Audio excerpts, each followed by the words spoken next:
ద్వయమంత్రంలో మనకి చెప్పినట్టుగా, తిరుమంత్రంలో మనకి చెప్పినట్టుగా స్త్రీ సంబంధం ఉంటేనే, లక్ష్మీదేవి సంబంధం ఉంటేనే పెరుమాళ్ళ యొక్క రక్షణ అనేటటువంటిది ఫలిస్తుంది అని పెద్దలందరూ కూడా అనుగ్రహిస్తూ ఉంటారు.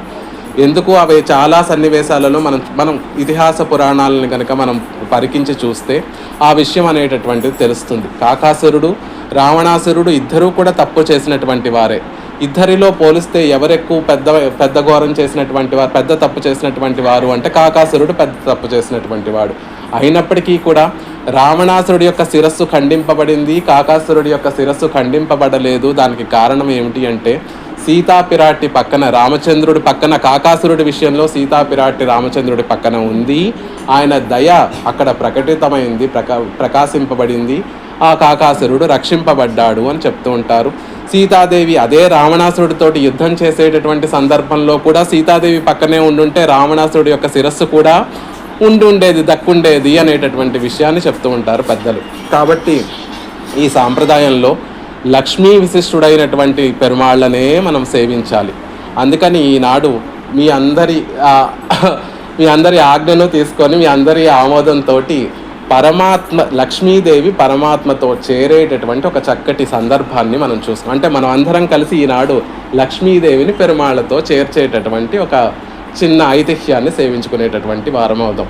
పరాశర భట్టర్ వారు శ్రీగుణరత్న కోశంలో చెప్తారు, తల్లి ఎప్పుడూ కూడా మమ్మల్ని నువ్వు ఏమని భావించాలి అంటే కేవల కృపా నిర్వాహ వర్గే వయం, నీ కృప మీ కృపని పొందేటటువంటి వారిగా మమ్మల్ని ఎప్పుడూ తలుస్తూ ఉండు అని పెరియ పిరాటి శ్రీరంగనాయకి దగ్గర వారు విన్నపం చేస్తారు. కాబట్టి మనమందరం ఇవాళ లక్ష్మీదేవి తరపున వాళ్ళం అయిపోయి ఈనాడు ఆ లక్ష్మీదేవిని పెరుమాళ్ళకి అందించేటటువంటి ఒక చిన్న ప్రయత్నం చేద్దాం. ఏది సేవించాలి, ఎలా సేవించాలి అంటే అసలు అవన్నీ లక్ష్మీదేవి పక్కన పెరుమాళ్ళ పక్కన ఉంది, పెరుమాళ్ళు మనని కటాక్షిస్తారు అని చెప్తారు. కానీ ఆ భగవంతుడి మీద, పెరుమాళ్ళ మీద మనకు ఒక ప్రేమ కలగాలి అంటే ఎలా కలుగుతుంది, భక్తి ఎలా కలుగుతుంది అంటే భాగవతంలో అందంగా చెప్తారు. ప్రహ్లాద ఆళ్వాన్ చాలా చక్కగా చెప్తారు. పరమాత్మని పొందడానికి అనేక మార్గములు ఉన్నాయి. ఎలా అయితే అనేక నదులన్నీ కూడా ప్రవహించి చివరికి సముద్రానికి చేరుతాయో, పరమాత్మని పొందడానికి అనేక మార్గములు ఉన్నాయి, అనేక సాధనములు ఉన్నాయి. శ్రవణం, కీర్తనం, విష్ణో స్మరణం పాదసేవనం, అర్చనం, వందనం, దాస్యం, సఖ్యం, ఆత్మనివేదనం అని ఇలా నవవిధ భక్తులు అన్నిటినీ 9 రకాలుగా భక్తి ఉంది. ఏ ఒక్క భక్తిని మనం ఆ భక్తిని ఏ భావనతో పరమాత్మని పొందడానికి ప్రయత్నించినా కూడా మనం సఫలీకృతం అవుతాము అని ప్రహ్లాద ఆళ్వాన్ మనందరికీ కూడా ఒక శ్రీ సూక్తిని అనుగ్రహించారు.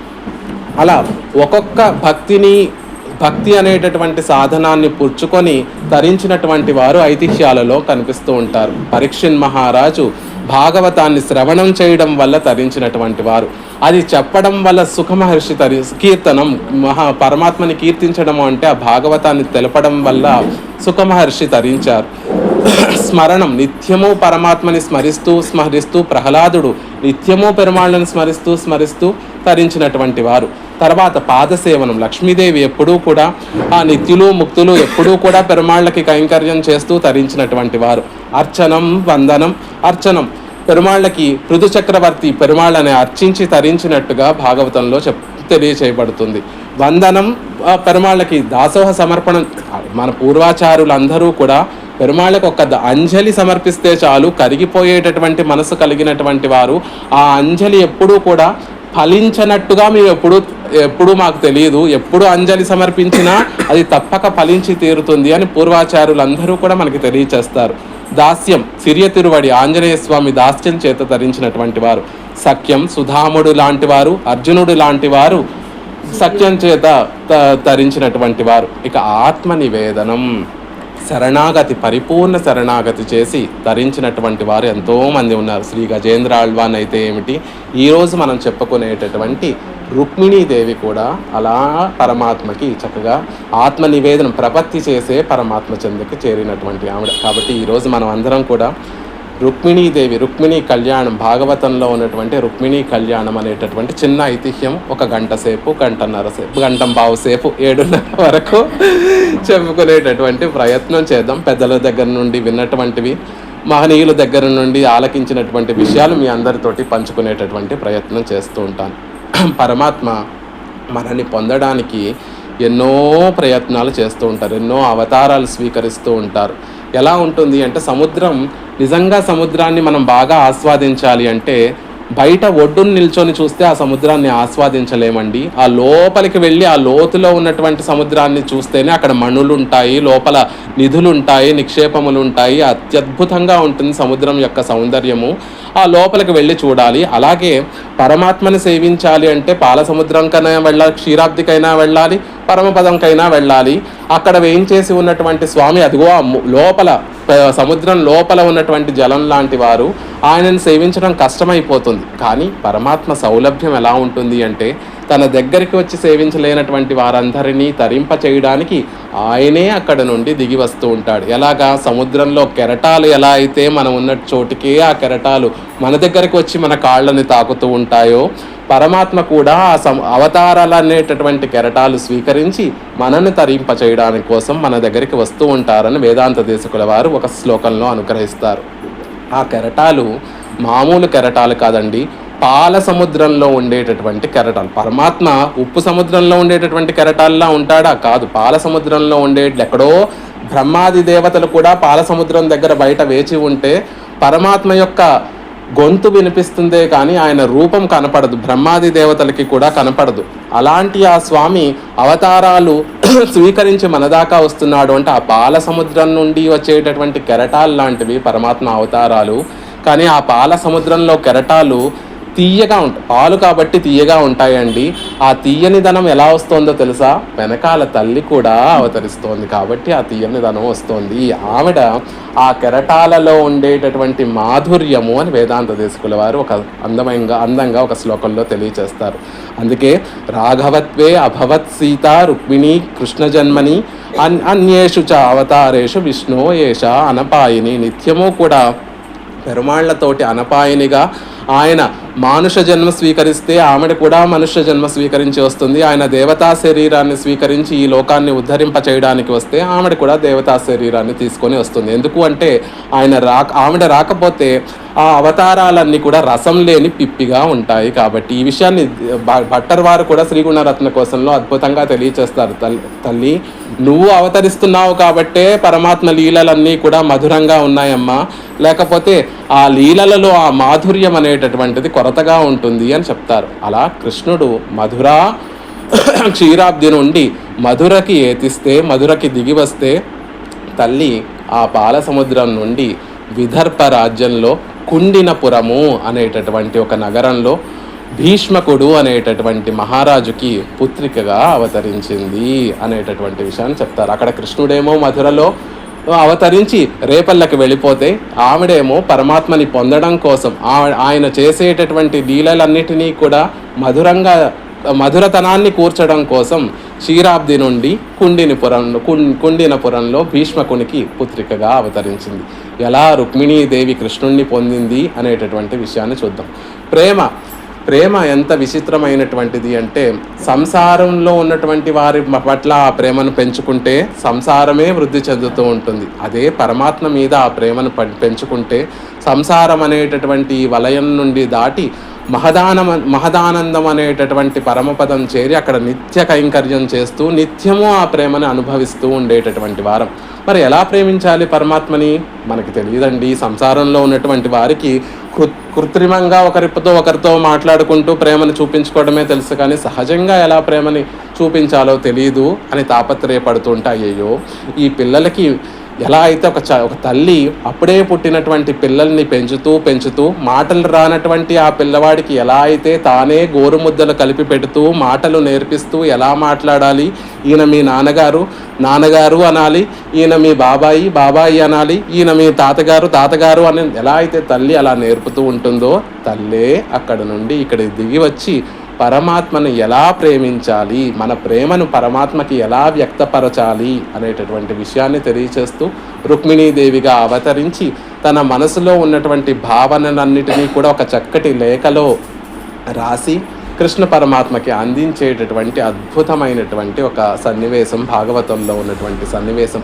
ఈ రుక్మిణీ కళ్యాణ ఘట్టాన్ని కనుక మనం ఆస్వాదిస్తే మనకి కలిగేటటువంటి లాభం ఏమిటంటే పెరుమాళ్ళని ఎలా ప్రేమించాలో తెలుస్తుంది. నిజమేనా అండి? కుదురుతుందా? అంటే అలా ప్రేమ, రుక్మిణీదేవి యొక్క ప్రేమ ఫలించి మళ్ళీ ఆ ప్రేమయే వారికి కుమారుడుగా పుట్టింది. కృష్ణుడు, ఈశ్వరుడు, రుద్రుడు లోక కళ్యాణం కోసం రుద్రుడికి పార్వతీదేవికి పరిణయం చేయడం కోసం దేవతలందరూ కూడా మన్మధుణ్ణి, రుద్రుడు తపస్సు చేసుకుంటూ ఉంటే ఆ తపస్సును భంగం చేయమని మన్మధుణ్ణి ప్రార్థిస్తారు దేవతలందరూ కూడా. మన్మధుడికి ఒక గర్వం, నేను ఎంతటి వాణ్ణైనా నా బాణాలతోటి ప్రేమ పారవస్యంలోకి ముంచేయగలను అనేటటువంటి గర్వం కలిగినటువంటి వాడు. ఆ గర్వంతోనే రుద్రుని యొక్క తపస్సును నేను భంగం చేయగలను, ఆయన హృదయంలో కూడా ప్రేమను మొలిపించగలను అనేటటువంటి భావనతోటి తన పూల బాణాలను రుద్రుడి మీదకి వేయడం జరిగింది. రుద్రుడికి కోపం వచ్చి తన 3వ నేత్రాన్ని తెరవటము, మన్మధుడిని భస్మం చేయడము జరిగింది. అలా నామరూపాలు లేకుండా పడి ఉన్నటువంటి ప్రేమ తత్వం అని భావించేటటువంటి మన్మధుడు మళ్ళీ కృష్ణుడికి రుక్మిణీదేవికి ప్రద్యుమ్నుడిగా పుట్టాడు. కాబట్టి ప్రేమ పుట్టదా? కృష్ణుడిని రుక్మిణీదేవిని చూస్తే, భగవంతుడిని చూస్తే ప్రేమ పుట్టదా అంటే ఎందుకు పుట్టదండి? సాక్షాత్తుగా ప్రేమ స్వరూపుడైనటువంటి మన్మధుడే కుమారుడిగా పుడితే మనలాంటి వారం ఆ కథను సేవించి అందులో ఉన్నటువంటి భావనను మన మనసులో ఉంచుకుంటే పరమాత్మ మీద ప్రేమ పుట్టదా? ఎలా చూడాలి పరమాత్మని? ఆయనలో ఏ విశేషాలు చూస్తే మన ప్రేమ కలుగుతుంది? అవన్నీ కూడా రుక్మిణీదేవి అందంగా ఆ లేఖలో రాసి మనందరికీ ఇప్పుడు వాళ్ళిద్దరి మధ్య ప్రేమ ఎప్పుడూ ఉంటుంది. దర్పణం ఇవా అని వారిద్దరూ కూడా ఒకరి కళ్యాణ గుణములు ఒకరిలో ప్రతిబింబిస్తూ, ఆవిడ కళ్యాణ గుణములు ఈయనలో ప్రతిబింబిస్తూ ఉంటాయి. ఈయన కళ్యాణ గుణములు వాళ్ళు ప్రత్యేకంగా మళ్ళీ వారి ప్రేమను వ్యక్తపరచుకోవాల్సినటువంటి అవసరం లేకపోయినా లోకంలో ఉన్నటువంటి వారందరూ కూడా పరమాత్మని ఎలా ప్రేమించాలో చెప్పినటువంటి అద్భుతమైనటువంటి ఆ ఐతిహ్యము, రుక్మిణీ కళ్యాణం అనేటటువంటి ఐతిహ్యము, దాంట్లోకి ప్రవేశించేటటువంటి ప్రయత్నం చేద్దాం. అస్మద్గురుభ్యో నమః. శ్రీరంగసింహగిరిదేశిక పాదసేవా ప్రాప్త అఖిల ద్రవిడ వేద రహస్య జాతం శ్రీ గౌతమాన్వయజమాశ్రిత భాగధేయం గోపాలదేశికమహం శరణం ప్రపద్యే. శ్రీమద్గౌతమ వంశనాయకమణేర్గోపాలసూరే సుతం తత్పాదాంబుజలబ్ధయుగ్మ నిగమాంతార్థం సుశీలం సదా సద్విద్యా వినయాది సద్గుణనిధిం స్వాచార్య నిష్టాన్వితం వందే వైష్ణవభూషణం తమనఘం శ్రీరంగరామానుజం కౌశికాన్వయ సంజాతం వెంకటార్య తనూభవం వేదాంతాచార్య సచ్చిష్యం ఉడైవర్లు గురుం భజే. కందాడ వంశ సంజాతం రంగాచార్య తనూభవం గోపాలాచార్య సచ్ఛాత్రం గోపాల గురుమాశ్రయే. భాగవతోత్తములందరికీ దాసోహాలు సమర్పిస్తూ భాగవతంలో దశమ స్కందంలో సుఖమహర్షి ఆ కృష్ణుని యొక్క వృత్తాంతాన్ని అంతటినీ తెలియచేస్తూ రుక్మిణీ పరిణయాన్ని ఈ విధంగా మొదలు పెడతాడు. భగవానపి గోవింద ఉపయేమే కురుద్వః వైదర్భీం భీష్మకసుతాం శ్రియో మాత్రం స్వయంవరే ప్రమధ్యతరసారాజ్ఞః సాల్వాదీంశ్చైజ్యపక్షగాన్ పశ్యంతాం సర్వలోకానాం తార్క్షపుత్ర సుధామివ. శుకుడు పరీక్షణ్ మహారాజుకి కథ చెప్తూ కృష్ణుడు ఎలా రుక్మిణీదేవిని పరిణయమాడాడు అంటే, జరాసంధుడు, శిశుపాలుడు, మిగిలినటువంటి రాజులందరూ ఉండగా, స్వయంవరంలో ఆ రాజులందరూ ఉండగా, ఆ రాజులందరినీ కూడా ఓడించి రుక్మిణీదేవిని పరిణయం చేసేసుకున్నాడు. కథ ప్రారంభమే ఒకే 2 శ్లోకాలలో కృష్ణుడు ఆ విదర్భ దేశానికి వెళ్ళాడు. అక్కడ ఉన్నటువంటి రాజులందరినీ కూడా ఓడించాడు. ఆ రుక్మిణీదేవిని పరిణయం ఆడాడు అని చెప్తూ, ఎలాగా? తార్క్షపుత్ర సుధామివ. గరుత్మంతుడు ఎలా అయితే అమరలోకానికి వెళ్ళి, దేవలోకానికి వెళ్ళి, ఇంద్రలోకానికి వెళ్ళి అమృతాన్నలా అయితే, తన తల్లి కోసం అమృతాన్నలా అయితే అక్కడ అందరినీ ఓడించి ఆ అమృతాన్ని అయితే ఎలా తీసుకొని ఈ లోకంలోకి అతి సునాయాసంగా వచ్చేసాడో, అలా కృష్ణుడు కూడా వెళ్ళి విదర్భ దేశానికి వెళ్ళి రుక్మిణీదేవి అక్కడ ఉన్నటువంటి రాజులందరినీ కూడా ఓడించేసి రుక్మిణీదేవిని పరిణయం చేసేసుకున్నాడు అని చెప్పారు. అదేమిటండి, 2 శ్లోకాలలో మొత్తం రుక్మిణీ కళ్యాణాన్ని పూర్తి చేసేసారు సుఖమహర్షి. ఎందుకు అంటే మనకి సందేహం కలుగుతుంది. వెంటనే అక్కడ ఉన్నటువంటి పరీక్షణ్ మహారాజు కూడా, స్వామి అలా మీరు 2 శ్లోకాలలో చెప్పేశారు. మాకు ఆ కథ వినాలని ఉంది. ఎప్పుడు కూడా ఆచార్యులు ఎలా ఉంటారు అంటే ముందు ఆ కౌతూహలం, అంటే ఆ క్యూరియాసిటీ, మనకి నిజంగా ఆ విషయాలను, పరమాత్మ గురించి విషయాలను వినాలని ఉందా, తెలుసుకోవాలని ఉందా లేదా అని పరీక్షించి శిష్యుడు ఏ పరిస్థితిలో ఉన్నాడు, ఇప్పుడు చెప్పేటటువంటి విషయాన్ని స్వీకరించేటటువంటి మనస్థితి ఆ శిష్యుడిలో ఉందా లేదో పరీక్షించి అందించేటటువంటి గొప్ప జ్ఞాని సుఖమహర్షి అందించేటటువంటి ఆ అమృతము, వర్ణనాతీతమైనటువంటి అమృతం. ఎప్పుడైతే మొదట్లో సుఖమహర్షి అసలు భాగవతాన్ని మొదలుపెట్టేటటువంటి మొదట్లోనే దేవతలు వెంటనే అమృతాన్ని పట్టుకొని వచ్చారట. వచ్చి సుఖమహర్షి దగ్గరికి వచ్చి ఆయనతో ప్రార్థన చేస్తున్నారట. ఓ సుఖమహర్షి, నువ్వు ఆ పరీక్షణ్ మహారాజుకి మరణం లేకుండా పొందింప చేయడం కోసం భాగవతాన్ని వినిపిస్తానంటున్నావు కదా, ఈ అమృతాన్ని మేము పరీక్షణ్ మహారాజుకి ఇచ్చేస్తాము, ఆ భాగవతాన్ని మాకిచ్చేవయ్యా అని ఆ దేవతలందరూ కూడా వచ్చి ప్రార్థించారట. దేవతలు సామాన్యంగా అందరికీ ఊరికే ఏదో ఇచ్చేయాలనేటటువంటి మనస్తత్వం కలిగినటువంటి వారు కాదు. అంటే దాని అర్థం ఏమిటి అంటే ఆ దేవలోకంలో ఉండేటటువంటి అమృతం కన్నా కూడా పరమ భోగ్యమైనటువంటిది సుఖమహర్షి అందించేటటువంటి భాగవతము. అందుకని ఆ దేవతలు ఆ తక్కువ విలువ ఉన్నటువంటి అమృతాన్ని ఇచ్చేసి ఎక్కువ విలువ ఉన్నటువంటి సుఖభాగామృతమైనటువంటి ఈ భాగవతాన్ని పొందాలి అనేటటువంటి ఆశతో పరుగున వచ్చేసారు. అప్పుడు అలా కాదయ్యా, పరీక్షణ్ మహారాజుకే నేను చెప్పి తరింపచేస్తాను అని 7 రోజులు పరీక్షణ్ మహారాజుకు సుఖమహర్షి ఆ వృత్తాంతాన్ని అంతటినీ తెలియచేసి తరింపచేశారు. కాబట్టి వెంటనే పరీక్షణ్ మహారాజు అడుగుతున్నారట, భగవాన్ స్తోతుమిచ్చామి కృష్ణస్యామిత తేజసః యథా మాగధా సాల్వాదీం జీత్వా కన్యాముపహారత్. ఓ మహర్షి, ఎలా కృష్ణ పరమాత్మ వాళ్ళందరినీ ఓడించాడో, ఎలా రుక్మిణీదేవిని పరిణయమాడాడో ఆ విశేషాలన్నిటినీ కూడా వివరంగా మాకు తెలియచేయవలసిందిగా ప్రార్థిస్తున్నాము. ఎందుకు అంటే కృష్ణుని యొక్క కథలు ఎంత విన్నా కూడా తృప్తి అని తెలియదా పరీక్షణ్ మహారాజ్కి. ఆ వంశంలో కృష్ణుడి చేత రక్షింపబడినటువంటి వాడు ఎన్నో మార్లు కృష్ణుడి యొక్క పరిణయాన్ని విని ఉంటాడు. కానీ ఒకసారి వింటే తృప్తి కలిగేటటువంటిది కాదు కృష్ణుని యొక్క కథలు. ఎన్నిసార్లు విన్నా కూడా తృప్తి అనేటటువంటిది కలగనటువంటి, అమృతపానం చేసేటటువంటి పరమభోగ్యమైనటువంటి విషయములు ఈ కథలు అని బ్రహ్మాన్ కృష్ణ కథా పుణ్యాహ లోకమాలాపహాహ కోను తృప్తేత శృణ్వానః శృతజ్ఞో నిత్యనూతనంగా ఉండేటటువంటి కథలు ఎప్పుడు విన్నా కూడా మళ్ళీ క్రొత్తగా వింటున్నటువంటి ఆ పారవస్యము, ఆనందంతో మనసు ఉప్పొంగిపోతుంది. అలాంటి కథను మళ్ళీ మాకు తెలియచేయాలి అని ప్రార్థించారు. వెంటనే సుఖమహర్షికి ఆనందం కలిగి సుఖమహర్షి ఇలా ప్రారంభిస్తున్నారు. రాజాసీద్ భీష్మకో నామ విదర్భాధిపతిర్మహాన్ తస్య పంచాభవాన్ పుత్రః కన్యైకా చ వరానన. అద్భుతమైనటువంటి శ్లోకం.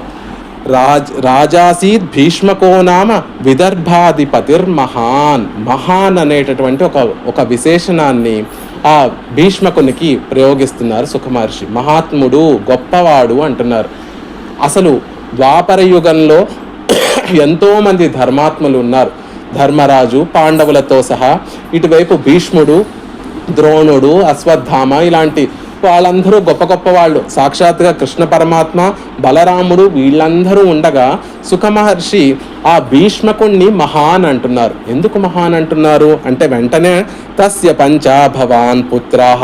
ఏంటి 5 కొడుకులు ఉన్నారండి ఆ రాజుకి, ఒక కూతురు ఉంది, అందుకని గొప్పవాడు అంటున్నారా అంటే అలా అయితే ధృతరాష్ట్రుడిని కూడా మహాన్ అని ఉండాలి. అప్పుడు ఆ కాలంలో ధృతరాష్ట్రుడికి 100 మంది పుత్రులు, ఆయనని మహాన్ అనాలి. కాకుండా భీష్మకుణ్ణి మహాన్ అంటంలో ఉండేటటువంటి ఆంతర్యం ఏమిటి అంటే, ఎలా అయితే పెరియాళ్వార్లు తమ పుత్రికను పెరుమాళ్ళు రంగనాథుడికి ఇచ్చి పరిణయం చేయడం వల్ల గొప్ప ఆళ్వార్లు రంగనాథుడికే మామగారయ్యి ఎలా అయితే విరాజిల్లుతున్నారో, భీష్మకుడు కూడా ఆ తల్లి లక్ష్మీదేవి ఆయనను వరించి, ఆయనని కటాక్షించి పుత్రికగా అవతరించింది.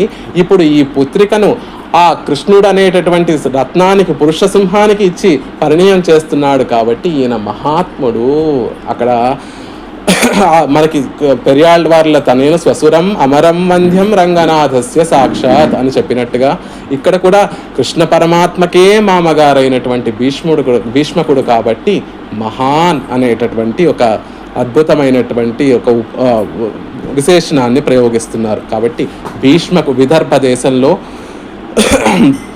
భీష్మకుడు అనేటటువంటి ఒక రాజు ఉన్నారు. ఆయన కుండినపురము అనేటటువంటి ఒక నగరాన్ని రాజ్యాన్ని, అందులో కుండినపురము అనేటటువంటి ఒక నగరాన్ని ఏర్పరచుకొని పరిపాలిస్తున్నారు. ఆయనకి 5 పుత్రులు, ఒక కుమార్తె. 5 పుత్రులను చెప్పేటప్పుడు తస్య పంచాభవన్ పుత్ర కన్యైకాచ వరానన పుత్రికకి మాత్రం ఒక స్పెషల్ ఒక విశేషణాన్ని వేశారు. వరానన అందమైనటువంటి ఒక పుత్రిక అండి. పుత్రులు ఉన్నారు, ఎందుకు? పున్నామ నరకం నుండి ఏదో తరింప చేస్తారు అనేటటువంటి భావనతోటి పుత్రులు ఉన్నారే కానీ అలా ఏదో తర్వాత నరకాన్ని తొలగిస్తారు అనే భావన కానీ నిజంగా పుత్రులు సరైనటువంటి వారు కాకపోతే, ధర్మం కలిగినటువంటి వారు కాకపోతే ఉన్నప్పుడే నరకం కలుగుతోంది. పాపం ఆ భీష్మకుడికి ఆ పుత్రులు ఉన్నారు కానీ ప్రయోజకులు కారు. పరమాత్మ పట్ల కృష్ణుడంటే ప్రేమ లేదు, పరమాత్మ పట్ల ఎటువంటి మంచి అభిప్రాయము లేదు. కాబట్టి వారు ఉన్నా అప్రయోజకులుగా ఉన్నారు. కానీ పుత్రిక ఉందండి, ఎప్పుడూ కూడా కృష్ణ కృష్ణ కృష్ణ కృష్ణ కృష్ణ అని నామానుసంధానంతో తరిస్తుంది. కాబట్టి వరానన అందమైనటువంటి సౌందర్యవతి అయినటువంటి సద్గుణ సంపన్నురాలైనటువంటి ఒక పుత్రిక ఉంది అందంగా ఒక శ్లోకంలో చెప్తారు. అలా ఆ 5 పుత్రులకి రుక్మరథుడు, రుక్మబాహువు, రుక్మికేసి, రుక్మమాలి అనేటటువంటి పేర్ల నుంచి ఈ చివరిగా దొరికినటువంటి అమ్మాయికి రుక్మిణి అని పేరునుంచారు. తల్లి ఎప్పుడూ కూడా గర్భవాసం ఎప్పుడూ కూడా చేయదు. ఆవిడ ఈ లోకంలో పరమాత్మ ఎప్పుడూ కూడా పిరందు అన్నట్టుగానే తల్లి గర్భంలో 12 మాసాలు ఉండి ఈ లోకంలోకి అవతరిస్తాడు స్వామి. కానీ తల్లి ఎప్పుడు కూడా అయోనిజగానే ఈ లోకంలోకి అవతరిస్తూ ఉంటుంది. సీతాదేవికి ఎలా అయితే జనక మహారాజుకి ఎలా అయితే సీతాదేవి లభించిందో, భృగు మహర్షికి ఎలా అయితే లక్ష్మీదేవి లభించిందో, ఇప్పుడు ఈ భీష్మక రాజుకి కూడా రుక్మిణీదేవి అలా అయోనిజగానే లభించింది అని వేదాంత దేశకుల వారు యాదవాభ్యుదయం అనేటటువంటి ఒక ప్రబంధంలో మనకి ఇక్కడ సుఖమహర్షి ఆ విషయాలు తెలియచేయరు కానీ యాదవాభ్యుదయం అనేటటువంటి ఒక ప్రబంధంలో వేదాంత దేశకుల వారు అనుగ్రహిస్తారు. అలా పుట్టినటువంటి అమ్మాయికి రుక్మిణి, రుక్ అనేటటువంటి శబ్దానికి సువర్ణము అనేటటువంటి అర్థం. పాపం పుట్టినటువంటి మగపిల్లలందరూ కూడా బంగారంలా అద్వితీయంగా మెలిగేవారేమో అని వారందరికీ కూడా రుక్మరథుడు, రుక్మకేసి, బంగారం కేశములు వంటి శిరోజములు కలిగినటువంటి వాడు, రుక్మమాలి బంగారు ఆభరణములు ధరించేటటువంటి వాడు, రుక్మిణి అని వాళ్ళ రుక్మబాహు అని పేర్లు పెట్టాడు. కానీ ఎంత పేరుకి పెద్దవాళ్ళు ఎంత మంచి పేర్లు పెట్టినా కూడా భగవత్ కటాక్షం లభించకపోతే ఆ పేరుకి ప్రయోజనం ఉండదు. కానీ లక్ష్మీదేవే ఈ మహారాజుకి పుత్రికగా అవతరించింది. ఆవిడ హిరణ్య వర్ణాం హరిణీం అని ఆవిడ బంగారు వర్ణంతో ఉండేటటువంటి ఆవిడ కాబట్టి ఆవిడకి రుక్మిణి అనేటటువంటి అందమైనటువంటి నామధేయం పెట్టారు. రుక్మిణి ఎప్పుడూ కూడా ఆ రాజు అంతఃపురంలో ఉండేటటువంటి సందర్భంలో ఆ విదర్భ దేశానికి, ద్వారక నుండి విదర్భ దేశానికి వచ్చినటువంటి మహనీయులందరూ కూడా నిత్యము కృష్ణుడి గురించి గానం చేస్తారు. ఎవరికి అసలు ఆ కృష్ణుడు మధురలో పుట్టి రేపల్లకు చేరిన దగ్గర నుండి కూడా మొత్తం హాట్ టాపిక్ అక్కడ చర్చించుకునేటటువంటి విషయం ఏమిటి అంటే అదిగో కృష్ణుడట 3 నెలల పిల్లవాడట, శకటాసురుణ్ణి సంహరించాడట, తృణావర్తుల్ని సంహరించాడట, చిన్న పసిబిడ్డడుగా ఉన్నప్పుడు పూతనని సంహరించాడట, 7 ఏళ్ల ప్రాయంలో గోవర్ధనగిరిని ఎత్తి అందరినీ రక్షించాడట, పశువుల్ని కాచేటటువంటి వాడట, మనసుల్ని దోచేటటువంటి వాడట, వేణుగానం అద్భుతంగా చేసేటటువంటి వాడట.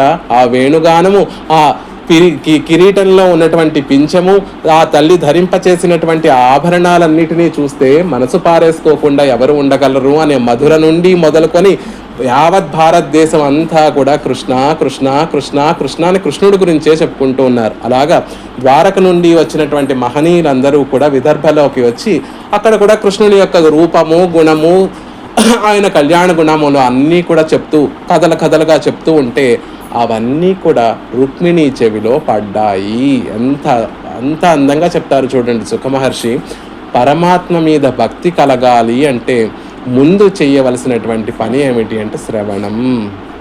ఆ కథలు, పరమాత్మ యొక్క గుణములు, పరమాత్మ యొక్క వైభవం ఎప్పుడైతే మన మనసులో, నోరైతే మూసుకోగలం, కళ్ళైతే భగవంతుడిని చూడకుండా మూసుకోగలం, ముక్కు కావాలన్నా మూసుకోగలం, కానీ చెవులు మూసుకోలేం కదా. పరమాత్మ పాపం వీటినే ప్రధానమైనటువంటి మనసులో చేరిపోవడానికి ప్రధానమైనటువంటి ద్వారాలుగా ఎంచుకొని మెల్లిమెల్లిగా అక్కడికి వచ్చినటువంటి మహనీయుల ద్వారా కృష్ణుని యొక్క వైభవాన్ని అంతటినీ విని విని విని ఆ మనసులో, రుక్మిణి యొక్క మనసులో కృష్ణుణ్ణి చూడనూ లేదు, కృష్ణుడు ఎలా ఉంటాడో తెలియదు, కానీ పెద్దలు చెప్పినటువంటి మాటలన్నిటినీ విని విని విని విని తన హృదయంలో కృష్ణుని యొక్క రూపాన్ని, కృష్ణుని యొక్క గుణాలన్నిటినీ కూడా లిఖించుకొని నేను పరిణయమాడితే కృష్ణుణ్ణే పరిణయం ఆడుతాను. ఎలా అయితే గోదాదేవి తండ్రి పెరియాళ్ళవార్లతోటి నేను మానవుల్ని ఎవరినీ కూడా వివాహం ఆడలేను, ఎలా రంగనాథుణ్ణి మాత్రమే వివాహం ఆడుతాను అని ఎలా అయితే ఆండాళ్ళ తల్లి చెప్పిందో, అలాగా రుక్మిణి కూడా నేను మరెవ్వరిని పరిణయం ఆడను, కృష్ణుణ్ణే పరిణయం ఆడుతాను అని చెప్పింది. సోపసృత్య ముకుందస్య రూపవీర్య గుణాశ్రియ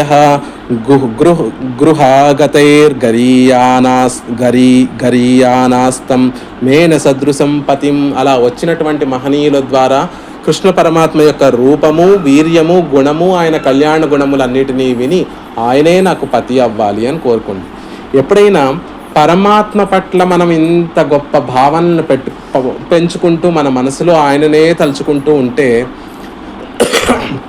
మనం ఏ స్థితిలో ఉన్నామో మనకన్నా 1000 రెట్లు అధికంగా ఆయన మనసులో మనని తలుచుకుంటూ ఉంటాడు పరమాత్మ. మాలే మణివన్న ఆశ్రిత వ్యామోహమే ఆయన. మన ప్రేమ ఆయన పట్ల ఒక వంతు అనుకుంటే ఆయన మన మీద చూపించేటటువంటి ప్రేమ సర్వజ్ఞుడైనటువంటి ఆ పరమాత్మ కూడా చెప్పలేడు. అంటే అలా ఉంటుంది ఆయన యొక్క వ్యామోహము. అందుకని ఇక్కడ రుక్మిణి ఎలా అయితే కృష్ణుని యొక్క రూపాన్ని, వీర్య గుణములను, చేష్టితములను, అన్ని కళ్యాణ గుణములన్నిటినీ తలుచుకుంటూ కృష్ణుని మీద ప్రేమ ఎలా అయితే పెంచుకుంటోందో అదే సమయంలో కృష్ణుడి దగ్గర కూడా ఇక్కడ నుండి వెళ్ళినటువంటి వారు, విదర్భ నుండి వెళ్ళినటువంటి వారు, ద్వారకకి వెళ్ళినటువంటి వారు, విదర్భలో ఒక రాకుమారి ఉందండి, సాక్షాత్తుగా లక్ష్మీదేవి స్వరూపమే ఆవిడ. బుద్ధి, చక్కటి గుణ సంపత్తి కలిగినటువంటి ఆవిడ, లక్షణములు, సాముద్రిక లక్షణములు కలిగినటువంటి ఆవిడ, ఔదార్యం కలిగినటువంటి ఆవిడ, చక్కటి రూపం కలిగినటువంటి ఆవిడ, చక్కటి శీల గుణములు కలిగినటువంటి ఆవిడ. ఈ రూపము, గుణము, శీలము, బుద్ధి, లక్షణములన్నీ కూడా ఆవిడ్ని ఆశ్రయించి ప్రకాశిస్తున్నాయి. అంత గొప్ప ఆవిడ రుక్మిణీదేవి అని వీరందరూ కూడా, ఇక్కడ ఉన్నటువంటి వారందరూ కృష్ణుడి దగ్గరికి వెళ్ళి చెప్తూ ఉంటే, అయితే రుక్మిణియే నా పట్టమహిషి అనే కృష్ణుడు కూడా ఆయన మనసులో రుక్మిణీదేవి యొక్క రూపాన్ని చూడలేదు, ఎలా ఉంటుందో తెలియదు, కానీ మనసులో మాత్రం ఇద్దరూ కూడా ఒకరి రూపాన్ని ఒకరు ఊహించుకుంటూ ఉన్నారు. అక్కడ రుక్మిణి ఊహించుకుంటోంది కృష్ణ పరమాత్మ ఇలా ఉంటాడు, చెప్పినటువంటి దానిని విని కస్తూరి తిలకమట, కర్ణాంత లోలేక్షణమట, పైన పింఛాన్ని ధరించి ఉంటాడట, మౌక్తికాన్ని ధరించి ఉంటాడట, చేతిలో బంగారు వేణువుని పట్టుకుంటూ ఉంటాడట, ఆయన తిరుమేని అంతా కూడా చందనంతో అలరారి ఉంటుందట, పట్టు పీతాంబరాన్ని ధరించి ఉంటాడట, నల్లని వాడట. ఎంత అందంగా ఉంది ఆ రూపము. ఇక గుణాలు చెప్పుకోవాల్సినటువంటి అవసరమే లేదు. సౌలభ్యమట, సౌశీల్యమట, మాధుర్యమట. అధరం మధురం, వదనం మధురం, నయనం మధురం, హసితం మధురం, హృదయం మధురం, గమనం మధురం, మధురాధిపతేరఖిలం మధురం. అన్నీ మధురమేట కృష్ణుడికి అని. కృష్ణుడే నా పతి, నా పతి, నా పతి అని రుక్మిణీదేవి మనసంతా కూడా కృష్ణుడి మీద ఉంది. అంతా అనుకూలంగా ఉంటే అది మానవ జన్మ లీల చేసేటటువంటి సందర్భంలో లోకల్లో భక్తులం మనం కూడా ఎప్పుడూ కృష్ణుడినే తలుచుకుంటూ ఉండాలి, ఎప్పుడూ పెరుమాళ్ళ కళ్యాణ గుణములే తలుచుకుంటూ ఉండాలి అని మనం అనుకుంటూ ఉంటాం. కానీ సాధ్యపడుతుందా? లేదు. మధ్యలో ఏదో ఒక విరోధములు అనేటటువంటివి కర్మవశం చేత మనకి కలుగుతూ ఉంటాయి. ఆ విషయాన్ని పరమాత్మ తెలియచేయడం కోసం ఆ కర్మలను కూడా ఆయనే తొలగిస్తాడు అని తెలియజేయడం కోసం ఈ లీల అంతా కూడా కృష్ణ పరమాత్మ చేస్తున్నాడు. రుక్మిణీదేవి ఎప్పుడైతే ఇలా అనుకుంటూ ఉందో, రుక్మి అని తన సోదరుడు ఆ అగ్రజుడు పెద్దన్నయ్య ఏమనుకున్నాడు అంటే, కృష్ణుడికి మాత్రం రుక్మిణిని ఇవ్వకూడదు. ఎందుకు అంటే కృష్ణుడు యాదవుడు, గోవుల్ని పాలించుకునేటటువంటి వాడు, గోపాలుడు. ఆయనకేమిస్తాము, ఆయనకి ఇస్తే మనకి ఒరిగే. ఆ రోజులలో ఎలా ఉంటుంది అంటే, ఒక పక్కనేమో ధృతరాష్ట్రుడు, యుధిష్ఠిరుడు వీళ్ళందరూ ఏమో వారి రాజ్యాలు పొందాలని సన్నాహాలు చేస్తున్నారు. ఒక పక్కన ఎవరు మంచి రాజుతోటి మనం గనక వివాహ బంధాన్ని ఏర్పరచుకుంటే మనకొక స్థానం కలుగుతుంది, బలిమి కలుగుతుంది అనేటటువంటి ఉద్దేశంతో రుక్మి ఏమో గోపాలుడికి ఇవ్వకూడదు, శిశుపాలుడికి ఇవ్వాలి. గోపాలుడు, శిశుపాలుడు ఇద్దరూ పాలించేటటువంటి వారే. ఏమిటి తేడా అంటే, ఒకరేమో వేదాలను పాలించేటటువంటి గోపాలుడు, ఒకరేమో మనల అందరిలో కూడా ఆ శిశువు ఉంటాడు. ఎప్పుడు పెద్దవాళ్ళు ఏం చెప్పినా కూడా దానిని పెడచెవిని పెట్టాలి అనేటటువంటి శిశువు మనలో ఉంటాడు. ఎవరైనా పక్క వాళ్ళు ఏదైనా మంచిని పొందితే అయ్యో మనకి కలగలేదే అని ఏడ్చేటటువంటి శిశువు మనలో ఉంటాడు. కానీ కొంతకాలానికి ఆ శిశువుని పక్కన పెట్టి మనం మెచ్యూరిటీ అనేటటువంటిది పొందుతూ ఉంటాం. అయ్యో వాళ్ళు కూడా మన వాళ్లే కదా, వాళ్ళకి ఆనందం కలిగితే మనకి ఆనందమే కదా, మనం అందరం భక్తులమే కదా, మనమందరం కలిసి గోష్ఠిలో ఉన్నటువంటి వారమే కదా, ఒకరికి కలిగినటువంటి లాభం నాకు కూడా కలిగినట్టే కదా అని కొంత సమయానికి ఆ మెచ్యూరిటీ అనేటటువంటిది వస్తుంది. కానీ ఆ శిశుపాలుడికి ఎప్పుడూ ఆ శిశువుని అలా వృద్ధి చేస్తూ అంటే లోపల ఉండేటటువంటి ఆ అహంకార మమకారాలతో ఉండేటటువంటి ఆ అరిషడ్వర్గములతో కూడినటువంటి భావనలను ఎప్పుడూ కూడా వాటినే వృద్ధిపరుచుకుంటూ జీవితాన్ని నాశనం చేసుకునేటటువంటి వాడు శిశుపాలుడు. గోపాలుడు, శిశుపాలుడు. రుక్మి ఏమో గోపాలుడికి కాదు శిశుపాలుడికి ఇవ్వాలి అనుకున్నాడు. తండ్రికి భీష్మకుడికి కూడా కొడుకుకి ఎదురు చెప్పే, ఆయనకు కూడా వయసు అయిపోయి కొడుకుకి ఎదురు చెప్పేటటువంటి సామర్థ్యం లేక, ఎలా అయితే విధి ఎలా అయితే అలాగే ఉంటుంది. పరమాత్మే రక్షించుకోవాలనుకుంటే కేవలం రుక్మికి కాకుండా విదర్భలో ఉన్నటువంటి ప్రతి ఒక్కరికి కూడా రుక్మిణి కృష్ణుడి కోసమే ఉంది. ఆవిడ లేస్తే కృష్ణ, కూర్చుంటే కృష్ణ, ఏదైనా గుడికి వెళితే కృష్ణ. ఆవిడ సౌందర్యాన్ని తెలిసినటువంటి వారు, కృష్ణుడి యొక్క రూపాన్ని గుణాన్ని తెలిసినటువంటి వారు, వీరిద్దరికీ తుల్యశీల వయోవృత్త తుల్యాభిజన లక్షణ అన్నట్టుగా వీరిద్దరికీ ఇద్దరే సరిపోయేటటువంటి వారు అని భావన చేసేటటువంటి వారు. కానీ తండ్రి కొడుకు యొక్క మాటను కాదనలేక శిశుపాలుడికే ఇద్దాము అని నిర్ణయించుకున్నారు. అయ్యో నా జీవితం ఇలా గడిచిపోవాలా, పరమాత్మ కోసం వేచి ఉండేటటువంటి నా మనసు ఇలా ఇంకొకల పాలు అయిపోవాలా, సింహము దేవతలకి అర్పించవలసినటువంటి హవిస్సుని ఒక శునకానికి ఇచ్చి ఎలా దానిని సమర్పించగలము అనేటటువంటి భావనతోటి కన్నీరు మున్నీరు కారుస్తూ రుక్మిణి వ్యధ చెందుతూ ఉంటుంది. మనం కూడా ఇదంతా కూడా మన చరిత్రే.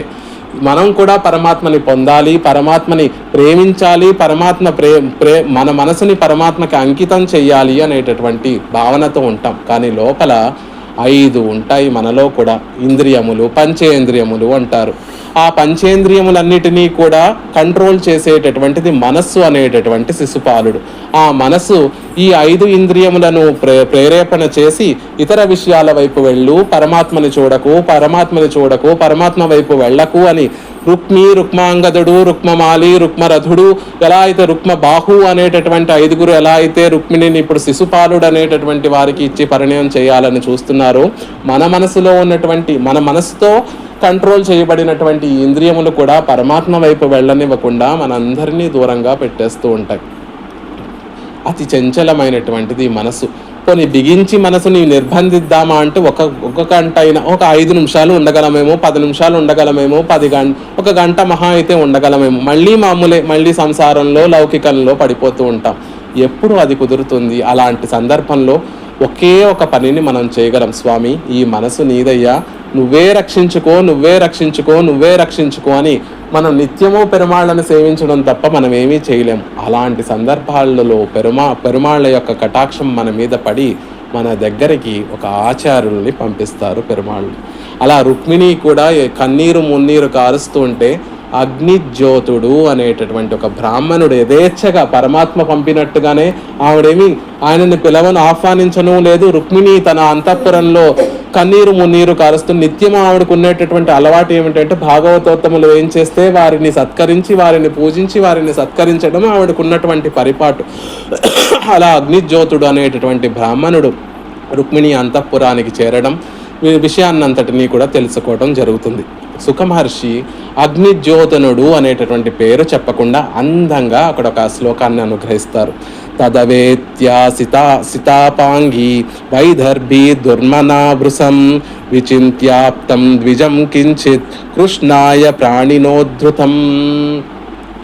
తన అన్న యొక్క అభిప్రాయాన్ని తెలుసుకున్నటువంటి రుక్మిణి, అయ్యో శిశుపాలుడికి నా జీవితాన్ని అంకితం చెయ్యాలా అని బాధపడుతున్నటువంటి ఆ రుక్మిణి దగ్గరికి ద్విజం విచింత్యాప్తం ద్విజం కించిత్ కృష్ణాయ ప్రాణితో ద్విజం, ఒక ద్విజుడు ఆవిడ దగ్గరికి వచ్చాడు. ద్విజుడు అంటే బ్రాహ్మణుడు, 2 జన్మలు కలిగినటువంటి వాడు అని అర్థం.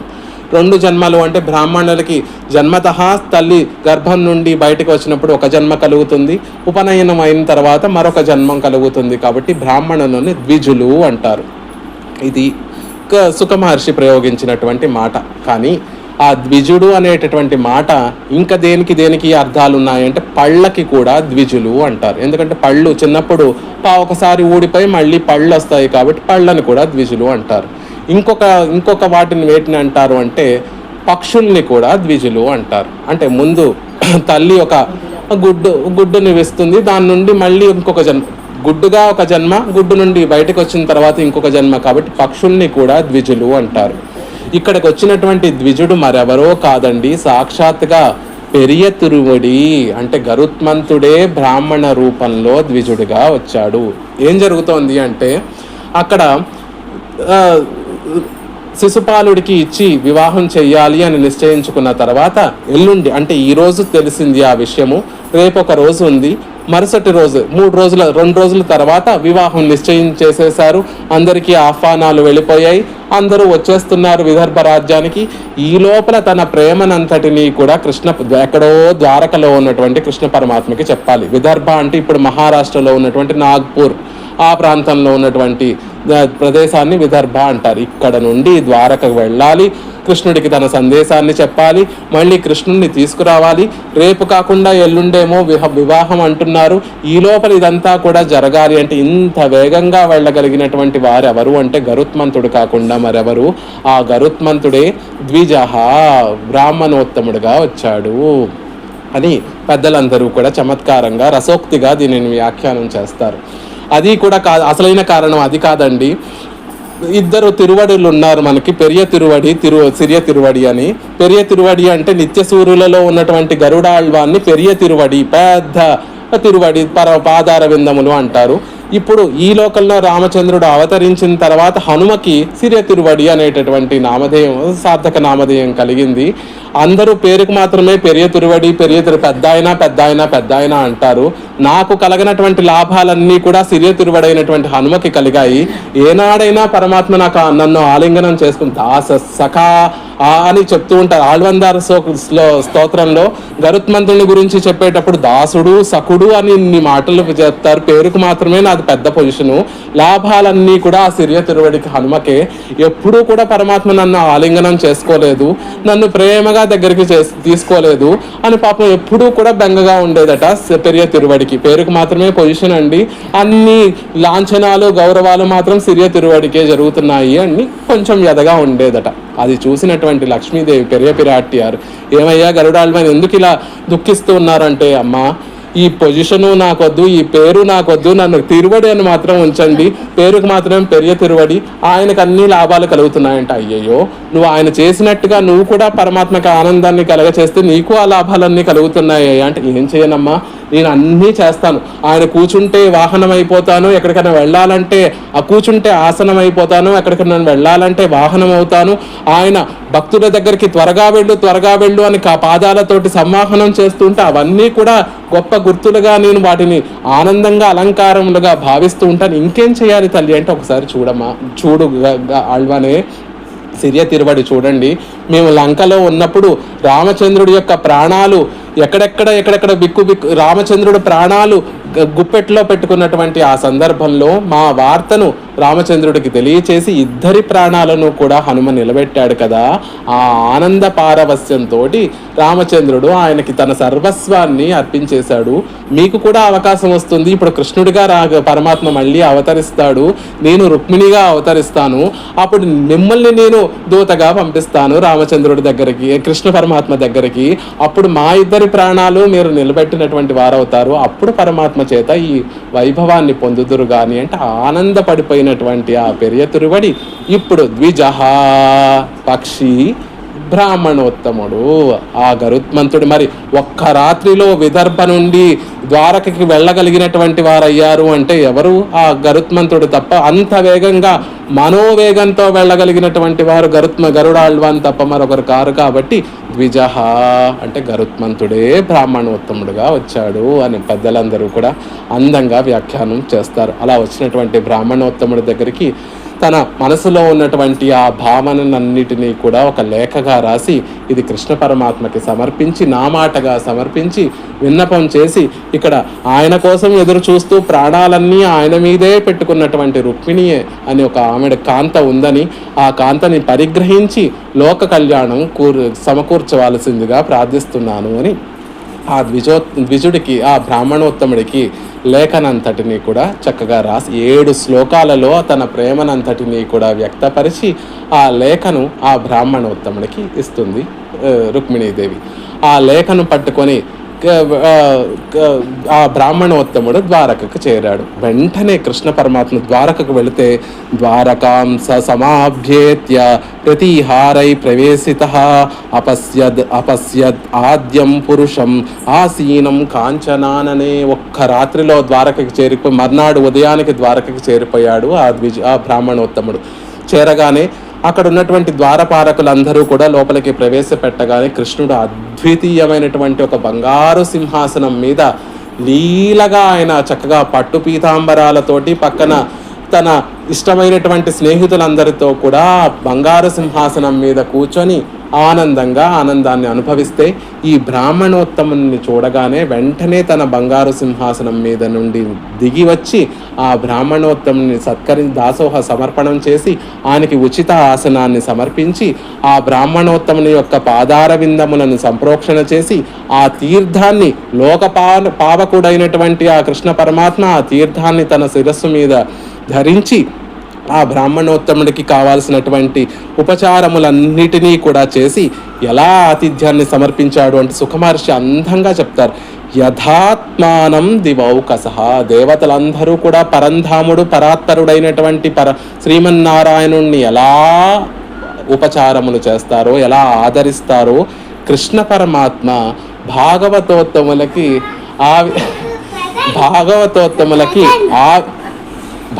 ఆ బ్రాహ్మణుడికి ఆ విధంగా సత్కారములు ఆతిథ్యాన్ని చేశారు అని చెప్తారు. అంటే పరమాత్మని ఎలా సేవిస్తామో భాగవతోత్తముల్ని కూడా అంతే సేవించాలి. దేవతలు పరమాత్మని ఎలా సేవించారో పరంధాముడే భాగవతోత్తముల్ని అలా సేవించాడు అంటే మనందరికీ తెలియచేయటం, నన్నెలా మీరు గౌరవిస్తారో, నన్నెలా మీరు ఆదరిస్తారో భాగవతోత్తముల్ని కూడా అలాగే సేవించాలి సుమా అని చెప్పి కుశల ప్రశ్నలన్నీ కూడా వేసిన తర్వాత, ఏం మహర్షి ఎక్కడి నుంచి ఎవరు పరమాత్మకు అన్నీ తెలిసి కూడా ఎక్కడి నుంచి వస్తున్నారు, ఏ రాజ్యం నుంచి మీరు వస్తున్నారు, మీరు తెచ్చినటువంటి విషయం మీరు తీసుకొచ్చినటువంటి ఆ సందేశం గనక రహస్యం కాకపోతే మీరు నాకు చెప్పవలసిందిగా ప్రార్థిస్తున్నాను అని కృష్ణ పరమాత్మ ప్రత్యేకంగా అడుగుతాడు. అంటే మీరు తెచ్చినటువంటిది ఏమన్నా రహస్యమా? రహస్యమైతే ఏకాంతంగా నాకు చెప్పండి, ఒకవేళ రహస్యం కాకపోతే నాకు తెలియచేయండి అని ప్రార్థిస్తారు కృష్ణ పరమాత్మ ఆ బ్రాహ్మణోత్తమునితోటి. అప్పుడు ఆ బ్రాహ్మణోత్తముడు ఈ విధంగా చెప్తాడు, రుక్మిణి విదర్భ దేశం నుంచి వస్తున్నానండి, విదర్భ దేశంలో రుక్మిణి అనేటటువంటి ఆ కాంత మీ మీదే మనసు పెట్టుకొని, ఆ విదర్భ రాకుమారి మీ మీదే మనసు పెట్టుకొని తన మనసులో ఉన్నటువంటి ప్రేమనంతటినీ కూడా 7 ఒక లేఖను అందించింది, అది మీకు ఇమ్మని చెప్పింది అంటే వెంటనే కృష్ణ పరమాత్మ ఏది మీరే చదవండి అని అంటాడు. అదేమిటి, ఆవిడ ప్రైవేట్గా కృష్ణ పరమాత్మకి ఆయన అక్కడ రాసేటప్పుడు తన అభిప్రాయాలన్నీ అక్కడ ఉన్నటువంటి బ్రాహ్మణోత్తముడికి చెప్పలేదు. తన అభిప్రాయాలు ఒకవేళ ఆయనకే డైరెక్ట్గా చెప్పాలనేటటువంటి అభిప్రాయం రుక్మిణీదేవికి ఉంటే లేఖ రాసేది కాదు, డైరెక్ట్గా బ్రాహ్మణోత్తముడికి చెప్పేది, ఇవి మీ కృష్ణుడికి చెప్పండి అని చెప్పేది. కానీ అలా చెప్పకుండా తన మనసులో ఉన్నటువంటి అభిప్రాయాలన్నిటినీ ఒక లేఖగా రాసి కృష్ణ పరమాత్మకి ఇస్తే కృష్ణుడేమో అందరి ముందు ఏది మీరు చదవండి అని అనడంలో ఉండేటటువంటి ఆంతర్యం ఏమిటి అంటే మనందరికీ పరమాత్మ నేర్పించడం, ఎలా ప్రేమించాలి. ఆ ప్రేమ అనేటటువంటిది ఒక భక్తురాలే అనుకుందాం, ఒక భక్తురాలు లేకపోతే నన్ను అమితంగా ప్రేమించేటటువంటి వారు నా మీద చూపించేటటువంటి ప్రేమ ఎలా ఉంటుంది లోకానికి తెలియాలి. సహజంగా ఇద్దరు వివాహం చేసుకునేటటువంటి సందర్భంలో మంత్రాలలో మాంగళ్యం తంతునానేన మమ జీవన హేతునాం కంటే భద్రామి సువయే మమ జీవస దాంతదమని మనిద్దరు సుఖంగా ఉండాలని నీ మెడలో నేను మంగళసూత్రాన్ని ధరింపచేస్తున్నాను అని చెప్తాం. కానీ పెరుమాళ్ళు పిరాట్టి ఇద్దరి వివాహం అయ్యేటటువంటి సందర్భంలో ఆవిడ మెడలో పెరుమాళ్ళ అనుగ్రహించినటువంటి ఆ మంగళసూత్రం ఎందుకు ధరింపచేస్తున్నారు? లోక కళ్యాణార్థం ధరింపచేస్తున్నారు అని చెప్పినట్టుగా ఇప్పుడు ఈ లేఖ లోకానికి మంగళం కలిగించాలి, ఎలా కృష్ణుణ్ణి ఎలా ప్రేమించాలనేటటువంటి విషయాన్ని రుక్మిణి అందంగా తెలియజేసింది. కాబట్టి ముందు అది మీరే చదవండి అని ఆ కృష్ణ పరమాత్మ అని ఆవిడ చదువుతున్నట్టుగా ఆ బ్రాహ్మణోత్తముడు ఆ లేఖను చదువుతున్నాడు. అసలు ఇప్పుడు ఎవరైనా ప్రేమలేఖను రాసేటప్పుడు ముందు ఎలా రాస్తారు అంటే నా ప్రియాతి ప్రియమైనటువంటి ప్రియునికి అని రాస్తారు ఎవరైనా.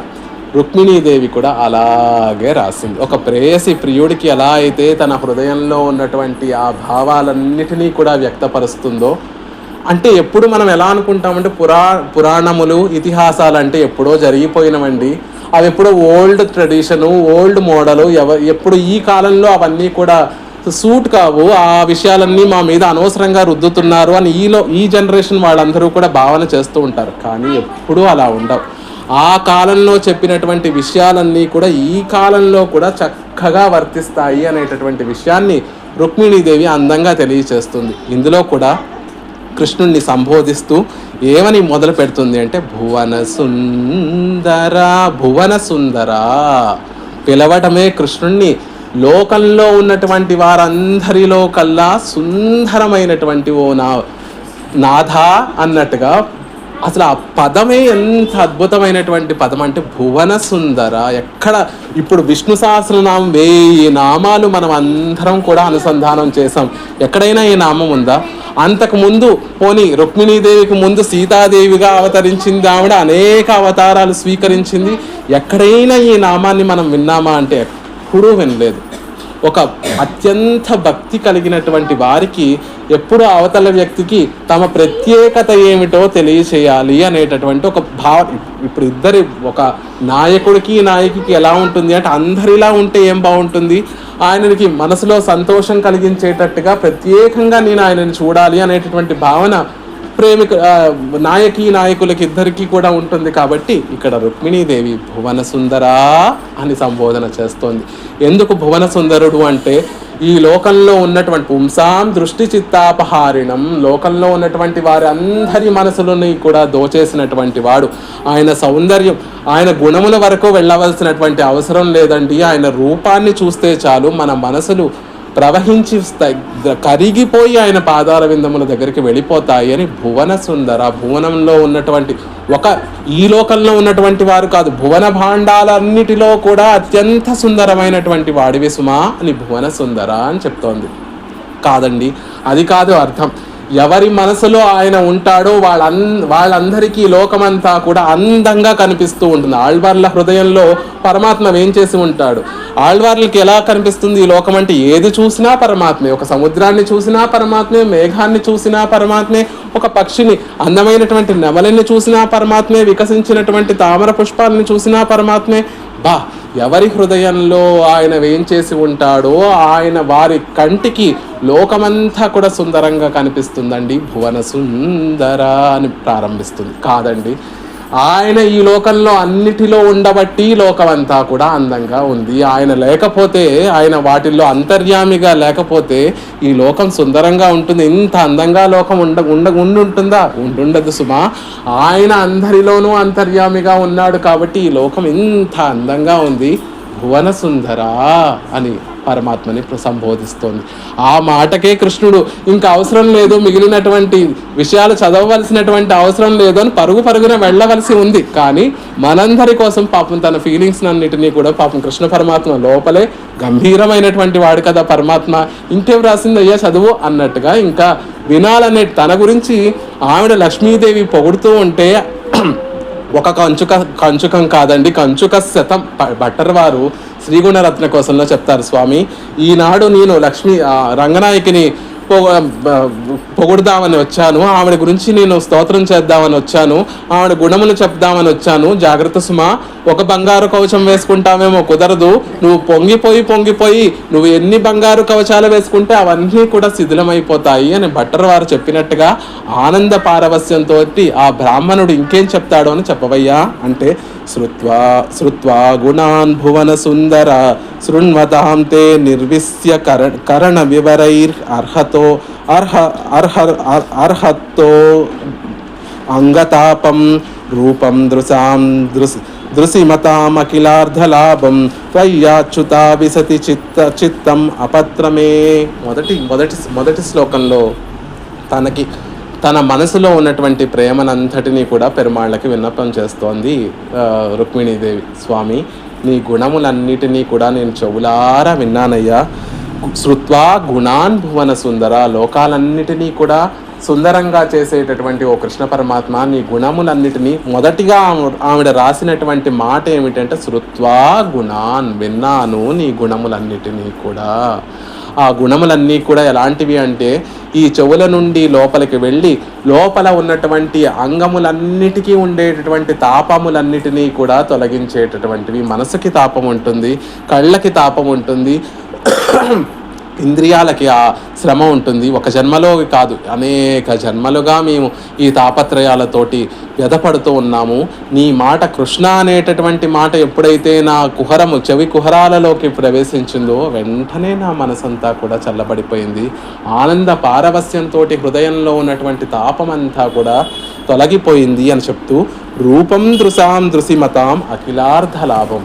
ఏవేవో కోరికలు ఉంటాయి లోకంలో ఉన్నటువంటి వారికి, కానీ వెళ్ళి చూడండి ఆ కృష్ణుని యొక్క దివ్యమంగళ విగ్రహం చూడండి, మీ కోరికలన్నీ కూడా ఆ రూపాన్ని చూస్తేనే తీరిపోతాయి. మళ్ళీ ప్రత్యేకమైనటువంటి కోరికలు ఉండవు. కృష్ణుడు అలా ముగ్ధమోహనాకార త్రిభంగిగా మూడు అందంగా ఆయన నిల్చున్నటువంటి గోపాలస్వామి యొక్క మూర్తిని చూస్తే చాలు, ఇంకే కోరికలు కలగవండి. ఉన్నటువంటి కోరికలన్నీ కూడా ఆ మూర్తిని చూస్తే అక్కడే తీరిపోతాయి. రూపం దృశిమతాం అఖిలార్థ లాభం, అన్ని లాభములు ఆయన రూపాన్ని చూస్తేనే తీరిపోతాయి. అలాంటి గొప్ప రూపం కలిగినటువంటి వాడివి. నాకు రూపం తెలియదు, నీ గుణములే నేను ముందు విన్నాను. కాబట్టి శ్రుత్వా గుణాన్ భువన సుందర, ఆ గుణములన్నీ కూడా నా మనసుని రంజింపచేశాయి. నీ రూపము చూస్తే చాలట, మా కోరికలన్నీ తీరిపోతాయట. అలాంటి ముగ్ధ మనోహరమైనటువంటి రూపం కలిగినటువంటి వాడివి. త్వయ్యాచ్యుత అవిసతి చిత్తం అపత్రమే. నా మనసుని ఓ అచ్యుత, నా మనసును నీకు అర్పిస్తున్నాను. కానీ ఎలా ఉందో తెలుసా, నువ్వేదో అనుకుంటావు ఈవిడికి మొహమాటం లేదేమో, ఆడపిల్ల మనసుని విప్పి చెప్పేటటువంటి పద్ధతి ఎక్కడా లేదు అనుకుంటావేమో. నిజమే సుమా, అపత్రతమ్మే, మొహమాటం విడిచి చెప్తున్నాను, నా మనసు నీ మీదే ఉంది స్వామి అని చెప్తూ అచ్యుత. ముందేమో భువన సుందర అనేటటువంటి మాటను ప్రయోగించింది రుక్మిణీదేవి, చివరి పాదంకి వచ్చేసరికి అచ్యుత అనేటటువంటి ప్రయోగం గుర్తు చేస్తోంది కృష్ణుడికి. ఒక్కసారి నీవాడివి అనుకున్నటువంటి వారిని జారనివ్వకుండా పట్టుకునేటటువంటి గుణం కలిగినటువంటి వాడివి, స్వభావం కలిగినటువంటి వాడివి సుమా. నీ భక్తుల్ని జార విడవనివ్వకుండా పట్టుకునేటటువంటి స్వభావం కలిగినటువంటి వాడివి సుమా. పొరపాటున కూడా నా మనసుని, నా చెయ్యి గట్టిగా పట్టుకోవయ్యా, పట్టుకొని విడిచిపోరాదు అనేటటువంటి మాటను మొదటి శ్లోకంలోనే చెప్పేస్తుంది. రుక్మిణీదేవి బాగుందండి, కానీ ఇంత మోడర్న్గా ఉంటారా అమ్మాయిలు? ఏమాత్రం మొహమాటం లేకుండా అబ్బాయిలు వెళ్ళి అమ్మాయిలకి ప్రేమ లేఖలు రాయాలి, కానీ ఇంత మోడర్న్గా ఉంటే ఈ అమ్మాయి మనకి పనికొస్తుందా, ఈ అమ్మాయి ద్వారకకి సరిపోతుందా అనేటటువంటి మొహమాటం వద్దు సుమా. నా తప్పు కాదు ఇది, నేను ఇలా లేఖ రాయటం నా తప్పు కాదు, నీ తప్పే అని రెండో అసలు ఆడవాళ్ళు ఎంత గొప్పగా మాట్లాడతారు అంటే, ఈ మగవాళ్ళ తప్పు ఉన్నా కూడా అది మా తప్పు కాదు, మీ తప్పు, అది వాళ్ళ వైపు తప్పు ఉన్నా కూడా అది మా తప్పు కాదు, మీ తప్పే అని ఎలా అయితే చెప్పేస్తారో ఇక్కడ కూడా 2వ శ్లోకంలో అందంగా చెప్తుంది రుక్మిణీదేవి, అది నా తప్పు కాదు స్వామి, నీ గుణములు అలాంటివి, నువ్వు లోకనాథుడివి, నా ఒక్కడికే నాథుడివి కాదు, లోకానికంతటికీ కూడా నాథుడివి కదా, నీ గుణములు అలాంటివి, నీ రూపం అలాంటిది, నీ లావణ్యం అలాంటిది, నీ సౌందర్యం అలాంటిది, నీ వైభవం అలాంటిది, నాది కాదు తప్పు సుమా, నీదే తప్పు సుమా అనేటటువంటి విషయాన్ని 2వ శ్లోకంలో అందంగా తెలియజేస్తుంది. కాబట్టి నేను నీకు తగినటువంటి కులానికి చెందినటువంటి దాన్ని, నీకు తగినటువంటి గుణములు కలిగినటువంటి దాన్ని, నీకు తగినటువంటి రూపం కలిగినటువంటి దాన్ని ధీరా పతిం కులవతి నవృణితీత కన్యా కాలే నృసింహ నరలోక మనోభిరామం. అద్భుతమైనటువంటి శ్లోకం 2వ శ్లోకం. లోకంలో నిన్ను చూసి మోహపడినటువంటి వారు ఎవరుంటారయ్యా, నువ్వు ఎలాంటి వాడివి, నృసింహుడివి కదా. పరమాత్మకు ఉన్నటువంటి రూప అన్ని అవతారాలలో కల్లా ఏది గొప్పదైనటువంటి అవతారము, గొప్పది అంటే ఎందులో శ్రీమాన్ అని చెప్పుకునేటటువంటి విష్ణు సహస్రనామంలో నృసింహావతారం తర్వాత శ్రీమాన్ అనేటటువంటి మాట వస్తుంది. శ్రీమంతుడు అనేటటువంటి ఆ గుణం ఎందులో వస్తుంది అంటే సౌందర్యంలో శ్రీమంతుడు ఆయన. సౌందర్యం గొప్పగా ఉండేటటువంటి నారసింహ వపుశ్రీమాన్ అని కదా విష్ణు సహస్రనామంలో మనకు ఉంటుంది.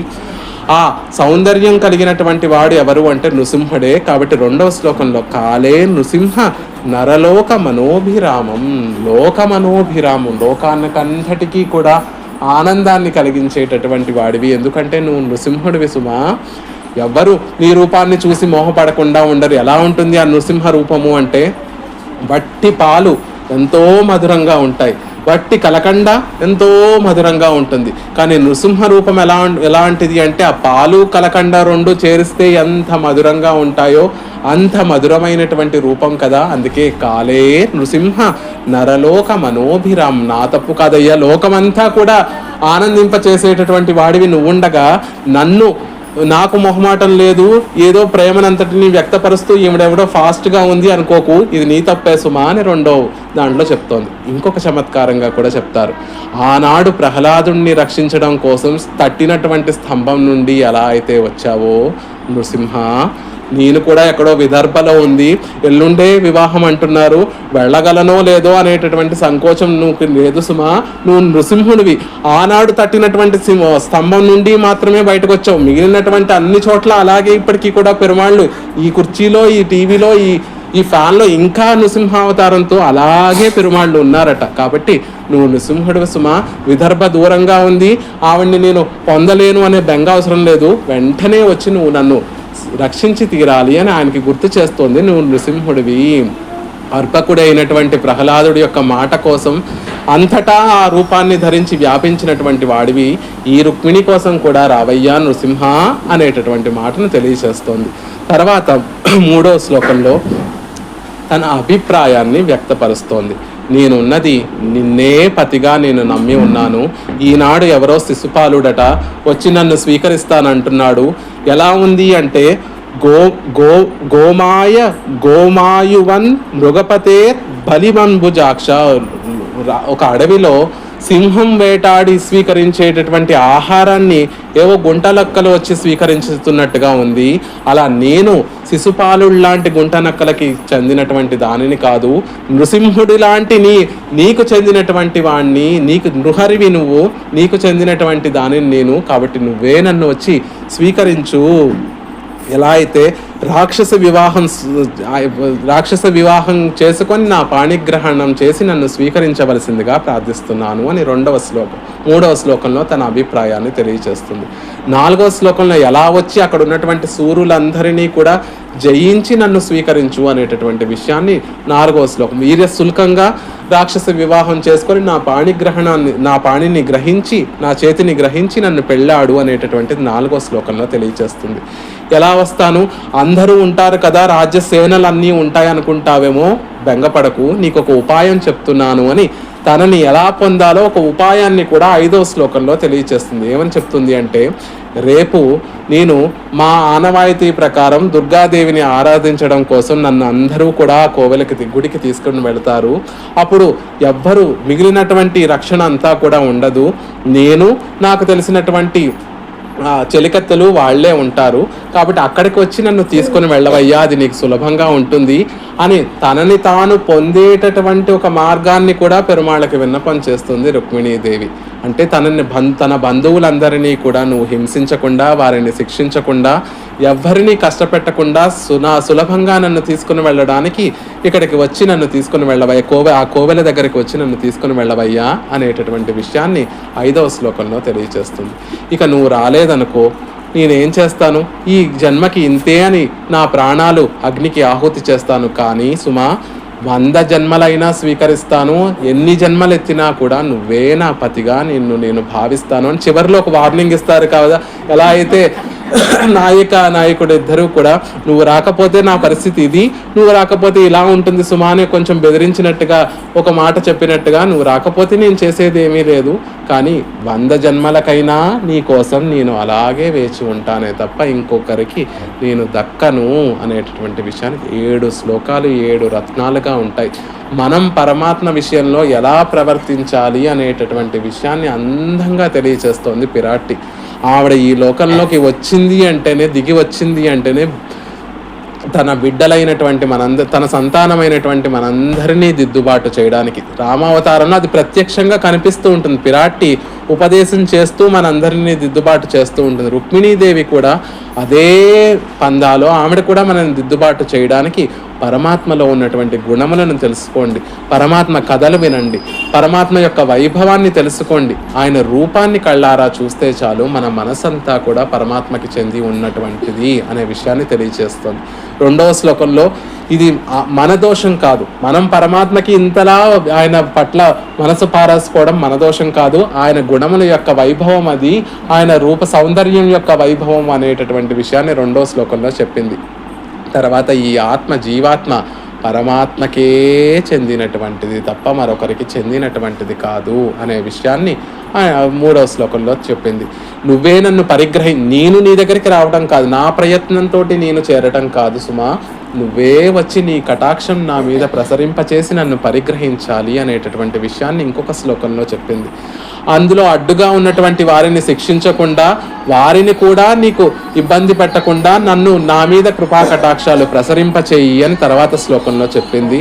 అది ఈ జన్మలో కుదరకపోతే స్వామి, నీ కటాక్షం కోసం నీ కృప కోసం నేను ఏజేజు పిరవిక్కు ముందన్నోడుతోమేయామో నక్కే నా మాట చేయవోం అనేటటువంటి విధంగా ఎన్ని జన్మలెత్తినా కూడా నీకు దాసురాలుగా ఉంటానే తప్ప మరొకరికి చెందినటువంటి దానిని నేను కాదు అనే విషయాన్ని 7వ శ్లోకంలో చెప్పింది. అలా చెప్పినటువంటి ఆ రుక్మిణి ఆ మాటను విన్నటువంటి కృష్ణ పరమాత్మ అప్పుడు ఆ బ్రాహ్మణుడితో చెప్తారు, ఆవిడకే కాదయ్యా, నాకు కూడా రుక్మిణి అంటే అంతే ఇష్టం సుమా, అంతకన్నా ఇంకా ఎక్కువ ఇష్టం సుమా. ఈ మాట కోసం నేను ఎదురు చూస్తున్నాను, వెంటనే విదర్భకు వెళ్ళి ఆవిడ్ని పరిగ్రహిస్తాను. పరమాత్మ దేనికోసం ఎదురు చూస్తూ ఉంటాడు అంటే ఆ చిన్న భావన మనసులో, పరమాత్మ నువ్వంటే నాకు ఇష్టము, నీ రక్షణకి నా ప్రయత్నంతో నేను అడ్డు పెట్టను అనేటటువంటి మాట కోసం, ఆ భావన కోసం మాత్రమే పెరుమాళ్ళు వేచి ఉంటారు. ఎప్పుడైతే ఆ భావన మనలో ఉంది అని తెలిసిందో, మనం ఆయనని పొందాలనేటటువంటి ప్రయత్నం కన్నా ఆయన మనల్ని పొందాలి అనేటటువంటి ప్రయత్నం 100 రెట్లు, కొన్ని కోట్ల రెట్లు అధికంగా ఉంటుంది. అలా పరమాత్మ వెంటనే తన సారథిని పిలిచి అత్యంత వేగంగా వెళ్ళేటటువంటి 4 గుర్రాలని పూరించు అని తన సారథికి చెప్పి ఆ రథంలో ఆ ద్విజుణ్ణి, బ్రాహ్మణోత్తముణ్ణి కూడా కూర్చోపెట్టుకొని వారితో కలిసి ఒకే ఒక రాత్రిలో విదర్భకు చేరుకున్నాడు పరమాత్మ. పాపం ఇక్కడ రుక్మిణి పరిస్థితి ఎలా ఉంది అంటే, అయ్యో ఈ బ్రాహ్మణుడు వెళ్ళాడో లేదో, అసలు చేరుకోగలిగాడో లేదో, ఇక్కడేమో ఒక జాము గడిచిపోయింది, ఇవాళ రాత్రి మళ్ళీ రేపొద్దున్న తెల్లవారిపోతే కోవెలకు పూజకు వెళ్ళాలి, గౌరీ వ్రతానికి వెళ్ళాలి, మళ్ళీ సాయంత్రం శిశుపాలనతోటి వివాహము, ఈయన వెళ్ళాడా లేదా, వెళితే చేరగలిగాడా, చెప్పినా కృష్ణ పరమాత్మ ఏమనుకున్నాడు, నేను ఇలా మొహమాటం లేకుండా చెప్పేశాను అని ఆయన ఏమైనా అనుకున్నాడా? పాణిగ్రహం చేయమని అడిగితే ఆయన ఏమైనా జిగుప్సగా భావించాడా? ఆయన నన్ను అంగీకరిస్తాడా, అంగీకరించడా అని ఆవిడ మనసులో అనేక భావనలన్నీ కూడా కలుగుతున్నాయి. మన మనసులో కూడా అదే భావనలు కలుగుతాయి. పరమాత్మ మీద రక్షణ భారం వేసిన తర్వాత ఆయన మనల్ని రక్షిస్తాడా? నిజంగా మన ప్రయత్నం మానేస్తే ఆయన రక్షిస్తాడా, రక్షించడా? పోనీ మన ప్రయత్నం మనం ఏమైనా చేసుకుందామా అనేటటువంటి విషయాన్ని మనమందరం కూడా సమాలోచన చేస్తూ ఉంటాం. కన్ఫ్యూజన్ స్టేట్లో మనం అందరం కూడా ఉంటూ ఉంటాం.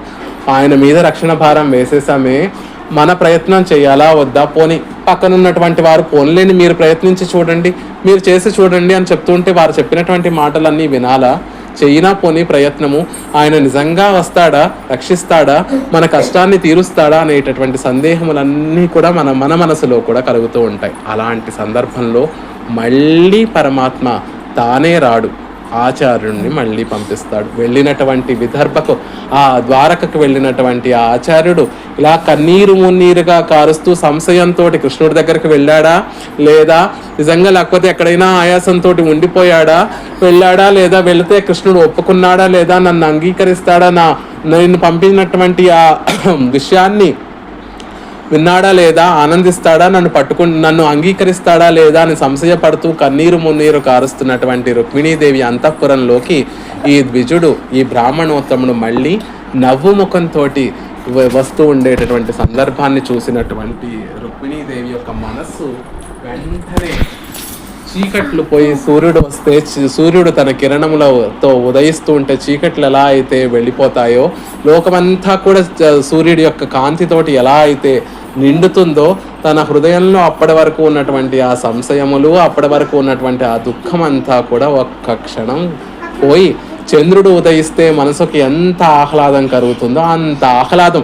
ఆయన వచ్చి ఇంకా మాట్లాడలేదు, నవ్వు ముఖంతో వస్తున్నటువంటి బ్రాహ్మణోత్తముని చూడగానే రుక్మిణీదేవికి తెలిసిపోయిందట, కృష్ణుడు నన్ను అంగీకరించాడు, నా గురించి పరుగున వస్తున్నాడు అనేటటువంటి విషయాన్ని తెలుసుకున్నటువంటి రుక్మిణీదేవి మళ్ళీ ఆ బ్రాహ్మణోత్తముని యథావిధిగా ఆయనకి పరిచర్యలు చేసి, స్వామి ఏమైంది, నేను పంపినటువంటి సందేశం కృష్ణుడు విన్నాడా, అంగీకరించాడా, ఏమన్నాడు, వస్తా అన్నాడా కృష్ణుడు, వస్తే ఎప్పటికి వస్తా అన్నాడు అనేటటువంటి అనేక ప్రశ్నలు ఆ బ్రాహ్మణోత్తముడిని అడగటం ప్రారంభించింది. వెంటనే ఆ బ్రాహ్మణోత్తముడు కృష్ణుడు వచ్చాడమ్మా చెప్పడం కూడా, వచ్చాడమ్మా కృష్ణుడు విదర్భలోనే ఉన్నాడు. ఇంకా మిగిలినటువంటి ప్రశ్నలన్నిటికీ కూడా సమాధానం అవసరం లేదు.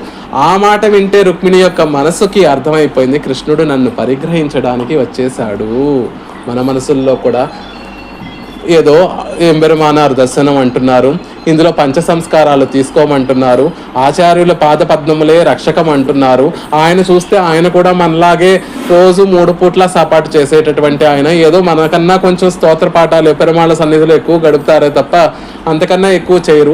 ఆయన పాదార విందములు పట్టుకుంటే మనకి నిజంగా ముక్తి వస్తుందా, లేకపోతే ఏదో భ్రమలో ఉండిపోయామా అనేటటువంటి అనేక సంశయాలు మన హృదయంలో కూడా ఉంటాయి. పరమాత్మ నేరుగా వాటికి సమాధానం చెప్పకుండా ఇదిగో ఇలా బ్రాహ్మణోత్తములను, ఆచార్యులను పంపించి ఆచార్యుల ద్వారా ఇలా తరించినటువంటి వారి యొక్క కథలన్నిటినీ కూడా మన మనసులో స్థిరంగా నిలిచేటట్టుగా చెప్పి మనసులో ఒక నమ్మకాన్ని కలగచేస్తారు ఆచార్యులు. అలా ఆచార్యుల యొక్క నవ్వుతున్నటువంటి తిరుముఖ మండలాన్ని చూసినటువంటి రుక్మిణీదేవి యొక్క మనసు అంతా కూడా ఆనందంతో నిండిపోయింది. అప్పటి వరకు ఏమీ అలంకరించుకోను, ఏ పట్టుబట్టలు కట్టుకోను అన్నటువంటి రుక్మిణి వెంటనే తన చెలికెత్తలను అందరినీ పిలిచి అలంకరించి రేపొద్దున కోవెలకు వెళ్ళడానికి అంతా సిద్ధపడిపోయి లేపనములను చక్కగా తన కురులను సింగారించుకోవడము, ఆభరణాలను ధరించడము, పట్టు పీతాంబరాలు ధరించడము, అందంగా అలంకరింపబడింది రుక్మిణీదేవి. తర్వాత ఉదయం రుక్మిణీదేవి ఆలయానికి తీసుకొని వెళ్ళబడింది ఆ చెలికత్తెలతోటి.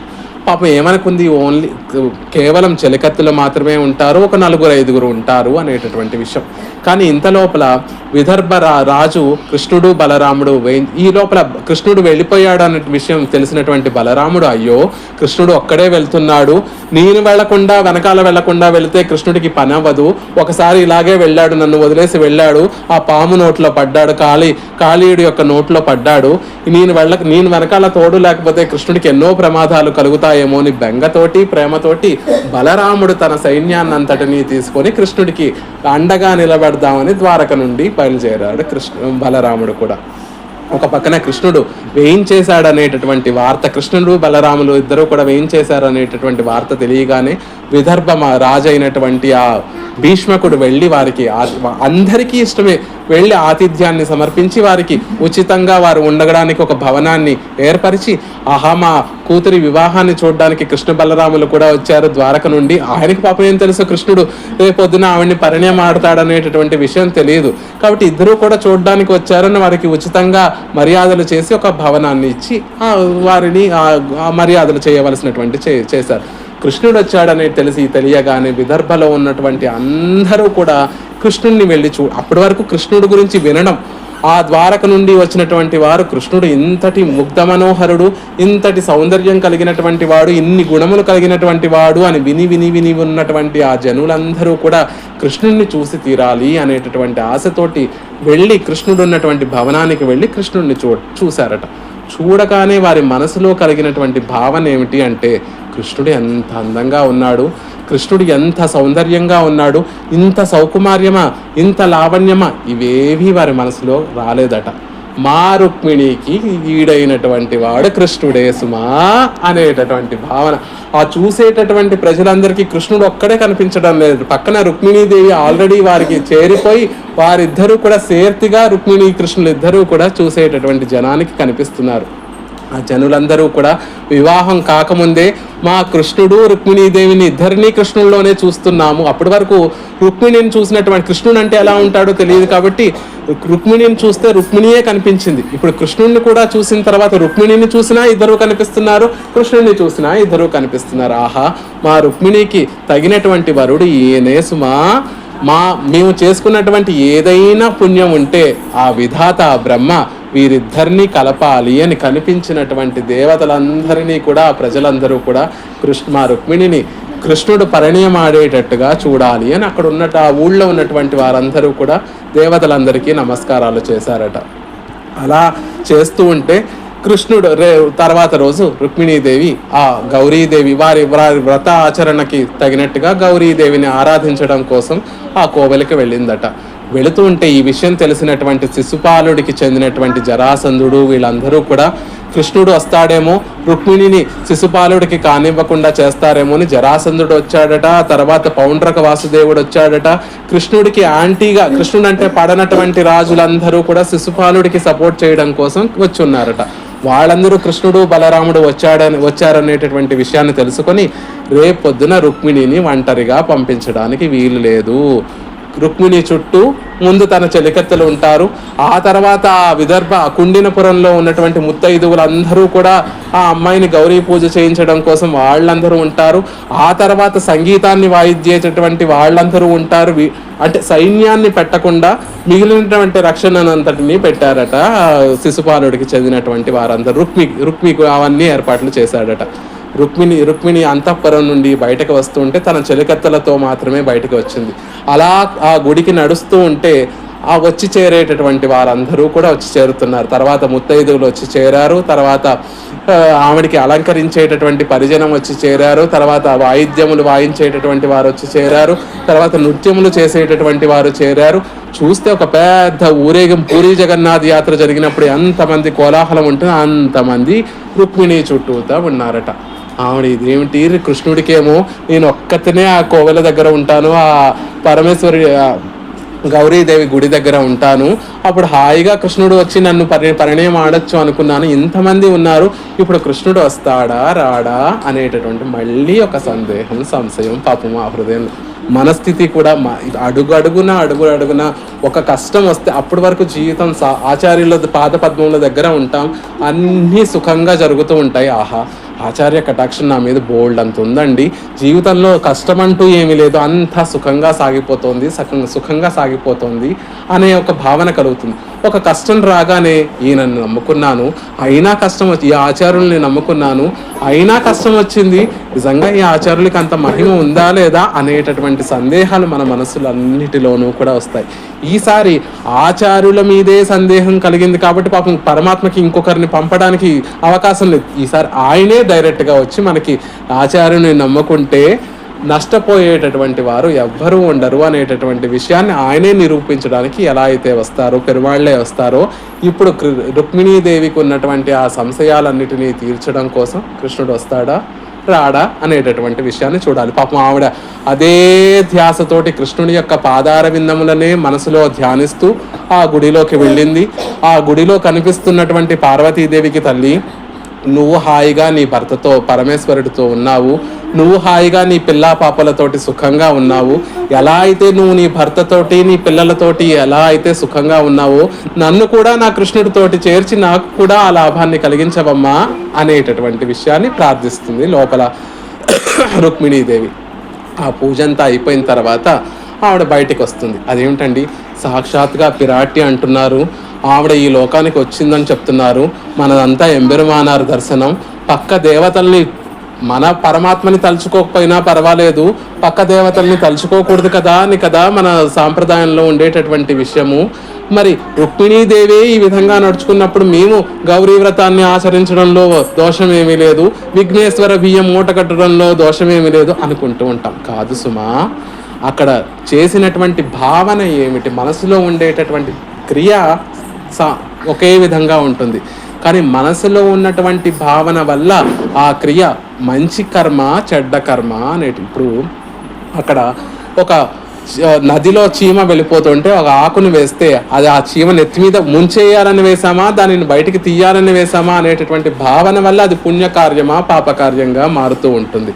అలా ఇక్కడ రుక్మిణీదేవి లోపలికి వెళ్ళి ప్రార్థించింది ఏమిటి అంటే, నన్ను ఆ శ్రీనివాసునితో కలుపు. ఆండాళ్ళ తల్లి మన్మధుణ్ణి ఎలా అయితే ఆరాధించి నన్ను ఆ శ్రీనివాసుడితో కలుపు అని ఆండాళ్ళ తల్లి ఎలా అయితే మన్మధుణ్ణి ఆశ్రయించిందో, రుక్మిణీదేవి కూడా ఆ ఎదురుగుండా ఉన్నటువంటి గిరిజ హిమవత్ పుత్రుని యొక్క తనయ అయినటువంటి ఆ గిరిజాదేవిని కృష్ణుడితో నన్ను కలపవమ్మా అని ప్రార్థన చేసింది.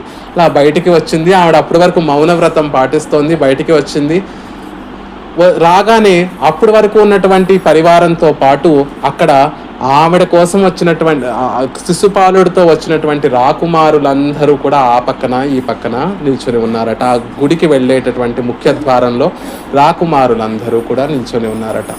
అంత సౌందర్యవతి అయినటువంటి రుక్మిణిని, అది కూడా వివాహ తిరుక్కోలంలో ఉన్నటువంటి పిరాటిని రుక్మిణీదేవిని చూసి అక్కడికి వచ్చినటువంటి ఆ రాకుమారులందరూ కూడా ముందు మోహపడిపోయారట. అంత అందంగా ఉందట రుక్మిణీదేవి. ఆ అలంకారంలో, పెళ్లి కుమార్తె యొక్క అలంకారంలో ఉన్నటువంటి రుక్మిణిని చూసినటువంటి ఆ పరిజనం అంతా, రాకుమారులందరూ ఆవిడకి రక్షణగా ఉందామని వచ్చినటువంటి వారు ఆవిడ యొక్క సౌందర్యాన్ని చూసి మోహపడిపోయారట. ఆవిడేమో కృష్ణుడు ఎక్కడ కనిపిస్తున్నాడా, కృష్ణుడు ఎక్కడ కనిపిస్తున్నాడా, కృష్ణుడు ఎక్కడ కనిపిస్తున్నాడా, ఎక్కడ కనిపిస్తాడా, ఎక్కడ కనిపిస్తాడా అని అలా ప్రతీక్షిస్తూ ఏవం బద్ధ్వా ప్రతీక్ష్యాంత్య గోవిందాగమనం నృప వామ ఊర్వుర్భుజో నేత్రం స్పృశన్ ప్రియభాషిణః. అలా కృష్ణుడు వస్తాడా రాడా అని చూస్తూ ఉంటే అంతలో ఆవిడ యొక్క ఎడమ ఊరువు, ఎడమ నేత్రము, ఎడమ భాగంలో ఉన్నటువంటి ఆ కాలు అన్నీ కూడా అదిరాయట. స్త్రీలకి ఎడమ వైపు ఉండేటటువంటి అవయములు అదిరితే శుభసూచకంగా లక్షణం. అలా శుభసూచకంగా ఆవిడ యొక్క అంగములన్నీ కూడా అదరగానే ఓహో కృష్ణుడు వస్తున్నాడు అనమాట అని అప్పుడు తన ఎడమ చేతితోటి తన ముంగుర్లన్నిటినీ కూడా ఒక పక్కకిలా మెల్లిగా తీసుకొని చూస్తే ఎదురుగుండా ఆ ముగ్ధ మనోహరుడైనటువంటి కృష్ణుడి యొక్క దివ్యమంగళ విగ్రహం కనిపించేసరికి ఆహా, నేను మనసులో గీసుకున్నటువంటి ఆ రూపం కన్నా కూడా ఎంత అందంగా ఉన్నాడు. ఆవిడేదో ఒక రూపాన్ని విన్నటువంటి దృశ్యంతో ఒక రూపాన్ని ఊహించుకుంది. ఇలా ఉంటాడు కృష్ణుడు, ఇన్ని గుణములతోటి ఉంటాడు, ఇంత అందంగా ఉంటాడు అనేటటువంటి ఒక రూపాన్ని ఊహించుకుంది. ఆ రూపం ఎక్కడా కూడా దాని దానికన్నా కొన్ని కోట్ల రెట్ల సౌందర్యమూర్తిగా ఉన్నాడు కృష్ణ పరమాత్మ. నన్ను పరిణయం ఆడడానికి వచ్చాడు అని కృష్ణ పరమాత్మ యొక్క చూపులు, రుక్మిణీదేవి యొక్క చూపులు, ఇద్దరి చూపులు కూడా కలిశాయి అని అందంగా సుఖ మహర్షి చెప్తారు. దానిని వేదాంత దేశికులు వారు ఎంత అందంగా చెప్తారు అంటే, అమ్మ యొక్క కన్నులు ఇప్పుడు కూడా ఎలా ఉంటాయి అంటే, ఆవిడ అసితేక్షణ నల్లటి కలువ పువ్వుల్లా ఉంటాయి అమ్మ యొక్క కన్నులు. పరమాత్మ యొక్క కన్నులు నేత్రములు ఎలా ఉంటాయి అంటే పుండరీకాక్షుడు, ఎర్రని కలువ పువ్వుల్లా ఉంటాయి ఆయన యొక్క తిరునేత్రములు. ఆ ఇద్దరు ఒకసారి ఒకరినొకరిని చూసుకుంటే ఎలా ఉంది అంటే, ఈవిడ యొక్క చూపులేమో ఒక నల్ల కలువమాలగా మారి కృష్ణుడి యొక్క వక్షస్థలాన్ని చేరిందా అన్నట్టుగా ఉందట. ఆయన యొక్క చూపులేమో ఎర్రని అరవిందాక్షములు లాంటి ఆ పంకజ నేత్రములు, పుండరీకాక్షుని యొక్క పంకజ నేత్రములు ఒక ఎర్రటి పద్మమాలగా మారి ఈవిడ యొక్క హృదయాన్ని, వక్షస్థలాన్ని చేరిందా, ఇద్దరు ఒకరినొకరు అలా అర్చించుకుంటున్నారా అన్నట్టుగా ఉంది అని అక్కడ ఉన్నటువంటి వారందరూ కూడా భావన చేస్తున్నారట.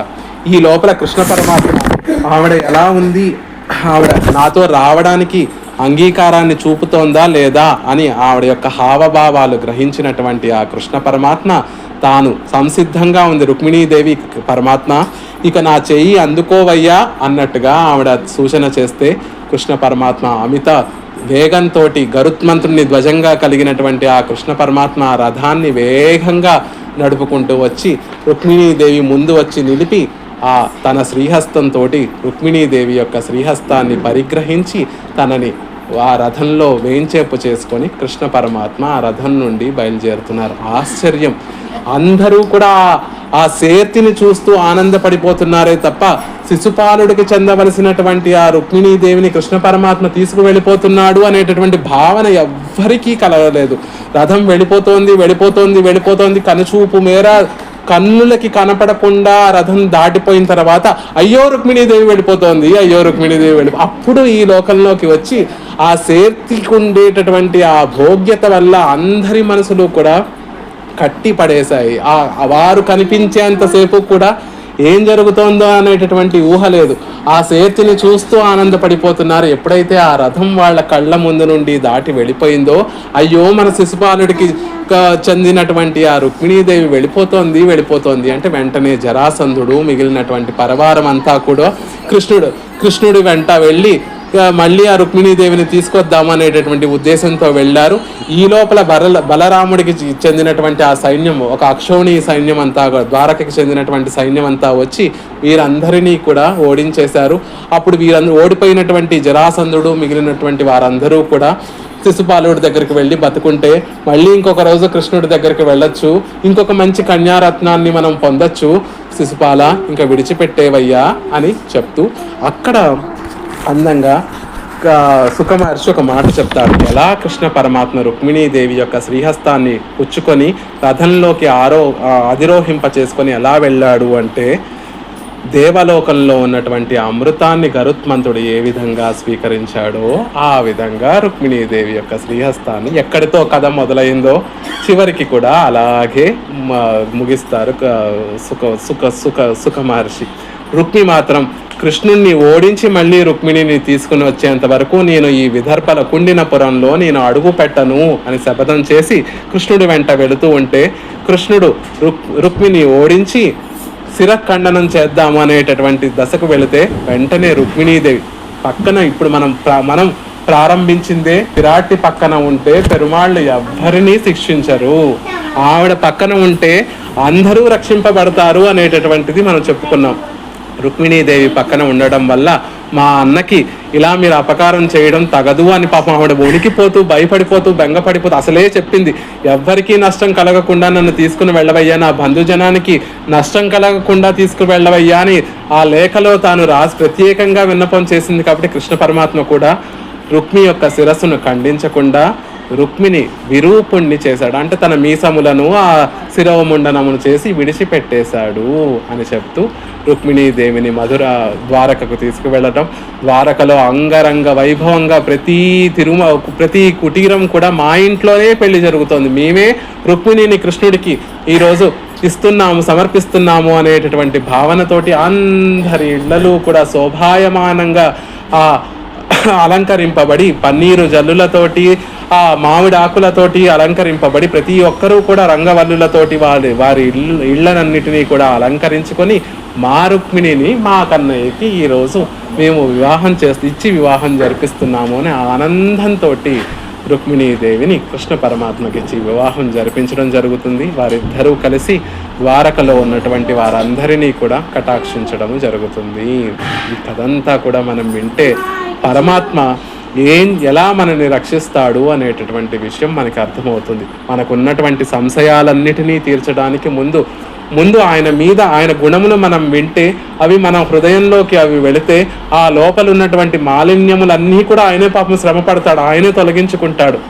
ఒక ఆచార్యుల్ని మనకి అనుగ్రహించి తిరుమంత్రము, ద్వయమంత్రము, చర్మశ్లోక అర్థాలన్నింటినీ కూడా మనకి అనుగ్రహింపచేసి మనకున్నటువంటి సంశయాలన్నిటినీ కూడా ఆయనే తొలగించి మధ్యలో ఆచార్యుల మీద కలిగేటటువంటి సంశయాలను తానే తీర్చి మనందరినీ కూడా రక్షిస్తాడు పరమాత్మ. ఎలా అయితే రుక్మిణీదేవిని పరిగ్రహించాడో ఆత్మ నివేదనం ఆవిడ చేసినటువంటిది ఒకే ఒక పని, నా రక్షణ భారం అంతా కూడా నీదే స్వామి అని తాను నేరుగా చెప్పలేదు, ఒక ఆచార్యుల ద్వారా ఆ విషయాన్ని పెరుమాళ్ళకి విన్నపం చేసింది రుక్మిణీదేవి. అలా మనం కూడా ఆచార్యుల ద్వారా పెరుమాళ్ళకి మా రక్షణ భారం అంతా కూడా నీదే స్వామి అని మనం విన్నపం చేస్తే ఆయనే పరుగున వచ్చి మనని ఉజ్జీవింపచేస్తారు. ఎలా గరుత్మంతుడు స్వర్గంలో ఉన్నటువంటి అమృతాన్ని స్వీకరించినట్టుగా అనేటటువంటి విషయాన్ని మనం అందరం మనసులో ఉంచుకుంటూ ఆ రుక్మిణీనాథుడికి మంగళాశాసనం చేసుకుంటూ ఈరోజు ఈ కార్యక్రమాన్ని ఇంత సావధానంగా విన్నటువంటి మీ అందరికీ కృతజ్ఞతలు తెలియజేస్తూ